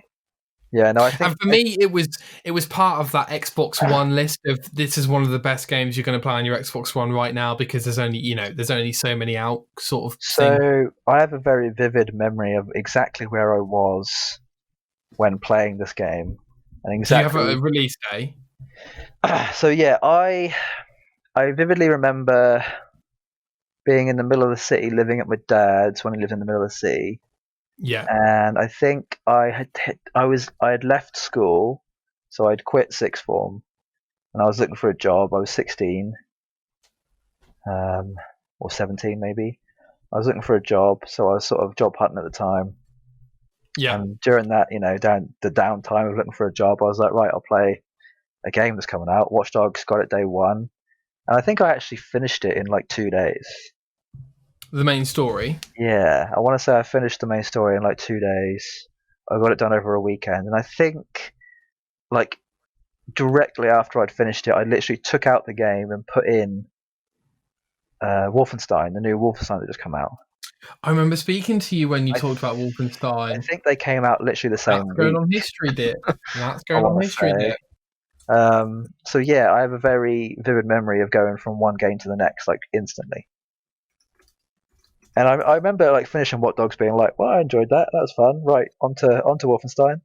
And I think I enjoyed Wolfenstein a lot more actually. It was a lot more action packed. So And weirdly, I think I was kind of that's good kind of going your from Watch Dogs to Wolfenstein because it went from quite a laid back, chill game to quite an action packed, shoot 'em up type situation. So and it did was a you good enjoy that transition. because it was relaxed? You wanted that at the Yeah, I think time. at the time it was just quite a laid back thing. It didn't really seem too action involved. It was hacking and it was sneaking in buildings, stuff like that. It wasn't really too much going on. And you enjoyed your time with it and parted ways. Yeah, pretty much. I mean, I don't think hunted for achievements too much on it. It was Okay. just play it and finish it. It wasn't really. I wasn't like overly excited about playing it either. I think I just was bored and I was like, well, I'll get this. Yeah. And it sounds Okay. like you just maybe got intrigued and wanted to complete something, or Yeah, so I was going through a period of my Xbox One life where every game I got, I wanted to 100%. yeah, That was a kind of I want to get the full value out of the games I get, and I still have that ish to a significant extent today. However, it was at a serious level back then. mm, So I wanted to get all the achievements. So I wouldn't get a game unless I knew I could get all the achievements, essentially, or I would like it enough to get all the achievements. I know that's yeah. sad, okay? No, There's no, just I get it. I get it. so, I wanted the full value of the game. So I got Watch Dogs. It was one of the kind of one of the best games on the Xbox One at the time, like from what I heard. Definitely. So I bought it. It's apparently supposed to be like a loose tie-in with Assassin's Creed, and I was Yeah. oh, it's just, if this ever crosses over, or if this ever becomes like, I guess this is the modern Assassin's Creed. They've just created a whole other franchise. Probably would have been one of the larger reasons why you wanted to get it, right? Correct. So huge AC fan. Oh, I'm gonna have to take part in this new franchise as well then, which goes on to a whole nother conversation, by the way, of how companies make you buy into stuff that you don't care about through stuff you care about. I want to say Watch Dogs didn't actually get involved with AC at all, did it? It had one mission in the core game which relates to AC, but aside from that, I don't know if AC2 or the new one do. I don't know. I don't think sorry. does. If Watch Dogs 2, I don't know. But no, I got the game. I remember asking you about it, and like the hacking looks really complicated. Like now it's really easy, and it is really easy. So I played the game. I was having a bit of fun, kind of. Yeah. And then for about 30 hours of me trying to complete this game, of which I'm pretty sure I completed the whole game, the core game, I just remember looking back and thinking, like, I've not enjoyed any of this, and I've just kind of forced myself to do a lot of it, and it has satisfied my completionist tendencies. But looking back, thank God I had music and podcasts to listen to on the snap mode while I was playing this, because if not, I would have gone crazy. So what I used to do is plug in my external hard drive, put a podcast on it, and then play it on the snap mode. So that's why snap mode's so cool. Yeah. So I guess it's just as easy to put a laptop next year. So I finished it, and then I got the DLCs because I wanted to finish the whole game, kind of thing. And I was playing through T-Bone's DLC, which is like the main DLC of the game, as far as I can remember. And I think that's his name. And I just like got a quarter of the way through, and I was like, I hate this game. I'm not enjoying it at all. What's wrong with me? Took it out, got rid of it, didn't play it ever again. Not interested in anything to do with Watch Dogs. It just looks so boring. The new one looks quite interesting because of the concept. Oh, what, 2 or Legion? Is it Legion? Legion. Yeah, Legion I'm actually kind of excited about. 2 I cannot get into, even though I have it. I just can't get into it. Oh, it looked like a kind of funner formula of one, but I was just like, nah. Yeah. So that's kind of my memory of it, mate, to be honest. Okay. Yeah. Cool. So next we have Pokemon Colosseum, which is a much more positive experience / memory. So Jay, I think you are more qualified. I'm really excited to talk about this game, mate. I'm really excited to talk about this game. It's like a very large portion of my Pokemon history, I want to say. Didn't we? We must have had some crossover here in middle school of this game. What do you mean? Like talking about it, telling each other tips and tricks and stuff. Yeah, I seem to remember. I think I had the guide for it as well. So that was helpful, but I remember not having it for the longest time. Oh, so maybe. I think I probably played like 90% of the game without the guide, and then I finally got it and realized how much I'd missed. But yeah, I'm actually looking at like pictures of it now. It doesn't hold up as well as I thought it would. Correct, it does not hold up very well. But I remember it kind of reminded me of like Final Fantasy. Like it kind of made me feel like I was playing a Final Fantasy game. I think that's part of the reason why I love it so much. And plus, the graphics were so much better back then versus the D's. Like you're playing Game Boy Advance at this point, Like go from Game Boy Advance, Leaf Green and Fire Red to this. Like how insane! How much big of a jump that is! It's insane. It's huge. Well, I want to reverse a bit, Jay. So as far as I remember, so this was on the GameCube. Every Pokemon game was handheld. So was this the first? Okay, apart from maybe Pokemon Stadium and like Snap, was this the first kind of main Pokemon 3D game we'd ever had? I think so, yeah. Okay. Yeah, and then after that it was XD, wasn't it? The sequel. Yeah. Yeah. Let's talk about that later. Sure. But yeah, what are your thoughts on? Yeah, what's your memory of Colosseum? Did you like it? I remember getting stuck a lot. Really? Yeah, just in terms of like there was like puzzles, I guess. There were certain puzzles that you had to sort of do. It kind of felt a little bit like Zelda as well. There were times where you had to sort of like walk around and figure stuff out. Yes, Um, you're right. Talking to the right person. Yeah, you are right. yeah, I stuff like that. remember. Where there definitely wasn't there wasn't like a cursor or like a star or a question No, mark over someone's head. You just had to like literally go to every place you'd been to previously and speak to everybody to sort of figure out where to go. And I remember it yeah, taking a while, but I remember enjoying it like way too much. Like it was just perfect. Like having to level up. It felt so much like an RPG. It was insane. It felt so much more RPG-ish than a normal Pokemon game. yeah. Yeah, at the time it was just so like the graphics were insane, even though they So good, weren't really mate. that insane. Yeah, man, I got huge affinity for Pokemon Colosseum. Like, I think this was a game that one of the few games that me and my brother like both played to death, and I both remember, like yeah. bonded quite a lot over. Kind of like, yeah, can we purify all these Pokemon? And it was just so, like you said, it was pretty perfect for what we wanted as fans at the time, and I remember loving it. Um, like so nerded out to the XYZ extent of just wanting to complete it 110%. Like we wanted just to get every like, oh, we can do more. We can get these Pokemon, or oh, you can transfer these Pokemon in the I GBA think version. for me it wasn't like completing it; it was more of just like playing it, which I Sure. feel like I've kind of lost, like that childish sort of like mentality of I just want to play this game. Like, I don't even Yes. want to complete it. I just want to play it forever. I don't ever want to Yes. come off it. I think I'm still trying to like see if I have that. I'm finding it more and more difficult to find that feeling again. You're right, Jay. It is more It's difficult, and my you don't childhood get that. You escaping don't get me. that urge of. If you do get that urge, you start playing it for 5 minutes and then go, "Why am I playing this again?" Um, Yeah, so, did you have that with Spider Man? yeah. I think Spider-Man PS4 was probably one of the bigger ones of recent. Where I was like, I don't want to ever put this game down. I don't want it to end. I just want the game to keep going. Like I want to fight all the.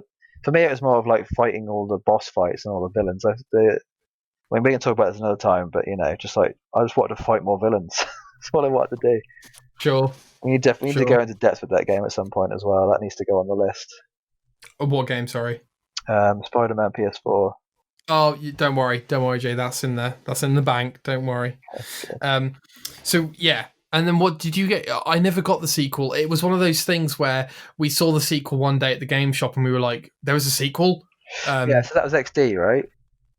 oh, I don't know. But Yeah, apparently, so Coliseum and then XD. I don't know how if XD wasn't a direct sequel, but it was in the same universe at least. okay. I think it might have been a different character. Can't actually remember now. Weirdly, but it's been like those games came out in 2004. So I was 9 when Coliseum came out, and then when XD came out, I was probably like 10. So 10 or Yeah. 11. So yeah, a long time ago. Um, And sorry, did you say you got XD? I did, yeah. XD was actually the one where you purified Pokemon.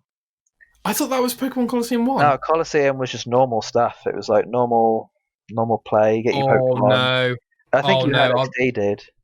Oh no. XD was Oh no. purifying Pokemon. There was a purifying chamber. I remember that because you had Shadow Pokemon. You had to purify them.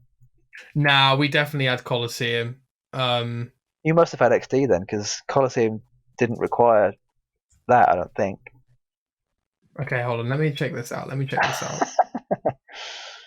No, we definitely didn't have XD. I'm sure You might have even borrowed it off me. maybe, but I'm sure there is a purifying element to Pokemon Colosseum. Oh no, I Purify. think you're right. Actually, yeah, I'm looking at it now. Yeah, Yeah, you're right. no, You're there right. is. Yeah. You're right. I'm getting them. Yeah, I'm getting them mixed up as well. But so I assume we never heard about the sequel as kids because it wasn't any good, mate. Or I did. I what had you it. did you like it? Or what's Yeah. the No, weirdly I don't actually remember anything from it. Not really.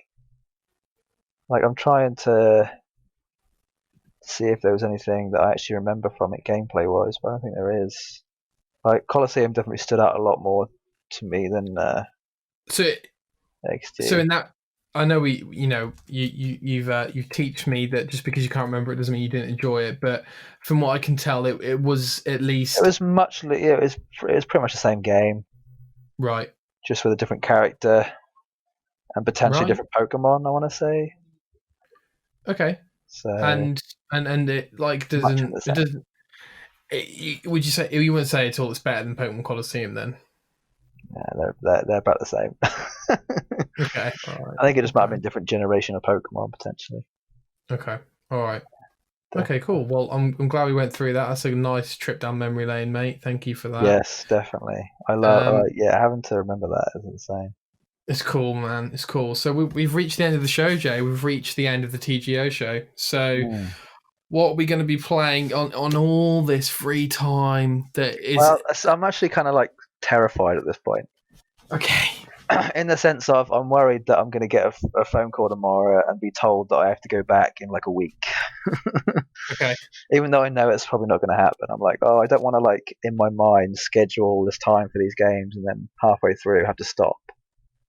Yeah. So I'm kind of like trying not to worry about that at the minute. But yeah, it looks like it'll be 7 and then 13, man. That's where I'm at. I kind of not really in the mood for anything else. Not really. I just want to. You got to go with your mood, haven't you? We both know. Yeah, I mean, I was actually kind of worried when I was playing Warzone. I was like, am I going to get too into this? And then I was quickly shown that I wouldn't get too into it. I was like, oh, I'm quite bored of this already. Yeah. Like, it can get very repetitive. I think I played like 20 games, and by like the 10th game, I was like, oh, I remember why I stopped playing this type of thing. You played more than me, mate. Yeah, definitely. Yeah, no, it sounds like a great plan. Again, as I've said 500 times, I can't wait to hear your verdicts on both. And don't feel rushed, Jay. Oh, Just talk about it in the show. I think yeah, it'll literally be a matter of doing it at my own pace, I suppose. Even though I feel like when I did 15, it probably felt really quick to like someone like you, I guess. A normal human being Yeah, a normal human being, yes. who plays games at a normal rate. No, yeah, That's the sure. thing. I always thought you were the guy who did things a lot quicker than me. I always felt like, oh, Nick's much, a much better player than I am. He's probably going to Don't do be this for me. ridiculous, I feel like Jay. at some point there was obviously a flip, and Absolutely. I think a lot of it comes down to time. And I guess part of it is probably some sort of level of effort and skill as well. I don't want to say you're a Um, terrible gamer because you're not. You're obviously really, you're very skilled. But I think I think a lot of it comes down to like just previous experience in certain things. Like if you've played a lot of the same thing before, you're probably going to have a better idea of a game that's similar, or that's going to be much like the other ones that you've already played a lot of. So you've got higher processing power, mate. Like I reckon you can go through a menus way quicker than I. Like I go in a oh, menu dude. sometimes and I'm like, oh wait, what was I doing in the menu? No, my menu skills in 15 were insane. Were they? I like by like I was like probably a little bit after halfway. My muscle memory was so good with the menus that I didn't have to look at the screen. Oh I my just god, pressed it and it happened. I was like, oh, I didn't even realize I just done that. I just equipped all this stuff really quick, and I was like, I didn't really did it. That was insane. dude, Yeah, no, dude. I love it when you can do that. I've played the demo of 7 actually. I played it a few days ago, and I tried to see what the menus were like in that. And I know they're not actually fully finished menus. I know they're pretty similar to how they're going to be, but the menus seem a lot not as easy to use as I would hope. So We'll see. We'll I don't see. know. Yeah, I've got to Um, get used to it. Interesting, yeah. So we've both got an unprecedented period of free time, which Oh, is God. actually, in some perspective, Jay, in a perspective, one of the most exciting times in our lives. One A might say. blessing and a curse. Correct. So we shall look at it as both, but we shall use it as a blessing for video games, and Yeah. I will use it for playing Skyrim, as you know. Mm. I want to complete and mop up all the achievements for Borderlands 3 DLC number 2. Yeah, see, I haven't even looked at the achievements for DLC 2. Let me break it I down think for you, I might buddy. have only got like 2 because they're like just the story ones. You get a few story ones, Yeah. and then the main 3 that I'm working on, which are collectible-ish, Okay. are 4 rare spawn bosses. That Okay. one's glitched, so I'm waiting for a Oh, patch on that. that's not good. I've got one more to finish, but I'm only on 50% on the tracker, so it's glitched. Oh So no. there's 4, and I've beaten 3, and it's Okay. 50%. Okay. Second one is a grinding one. It's when you got to listen to, I think, 50 or 20, 50 fish jokes from the fish in the lodge. Oh wow. Okay. So you've Sure. literally just got to exit the lodge. Well, do it naturally, and then exit the lodge, enter back in the lodge, listen to a joke, rinse and repeat. And then the last one we'll be getting all the echo logs, which is fairly fun, going through the areas Yeah, I found again. quite a lot actually.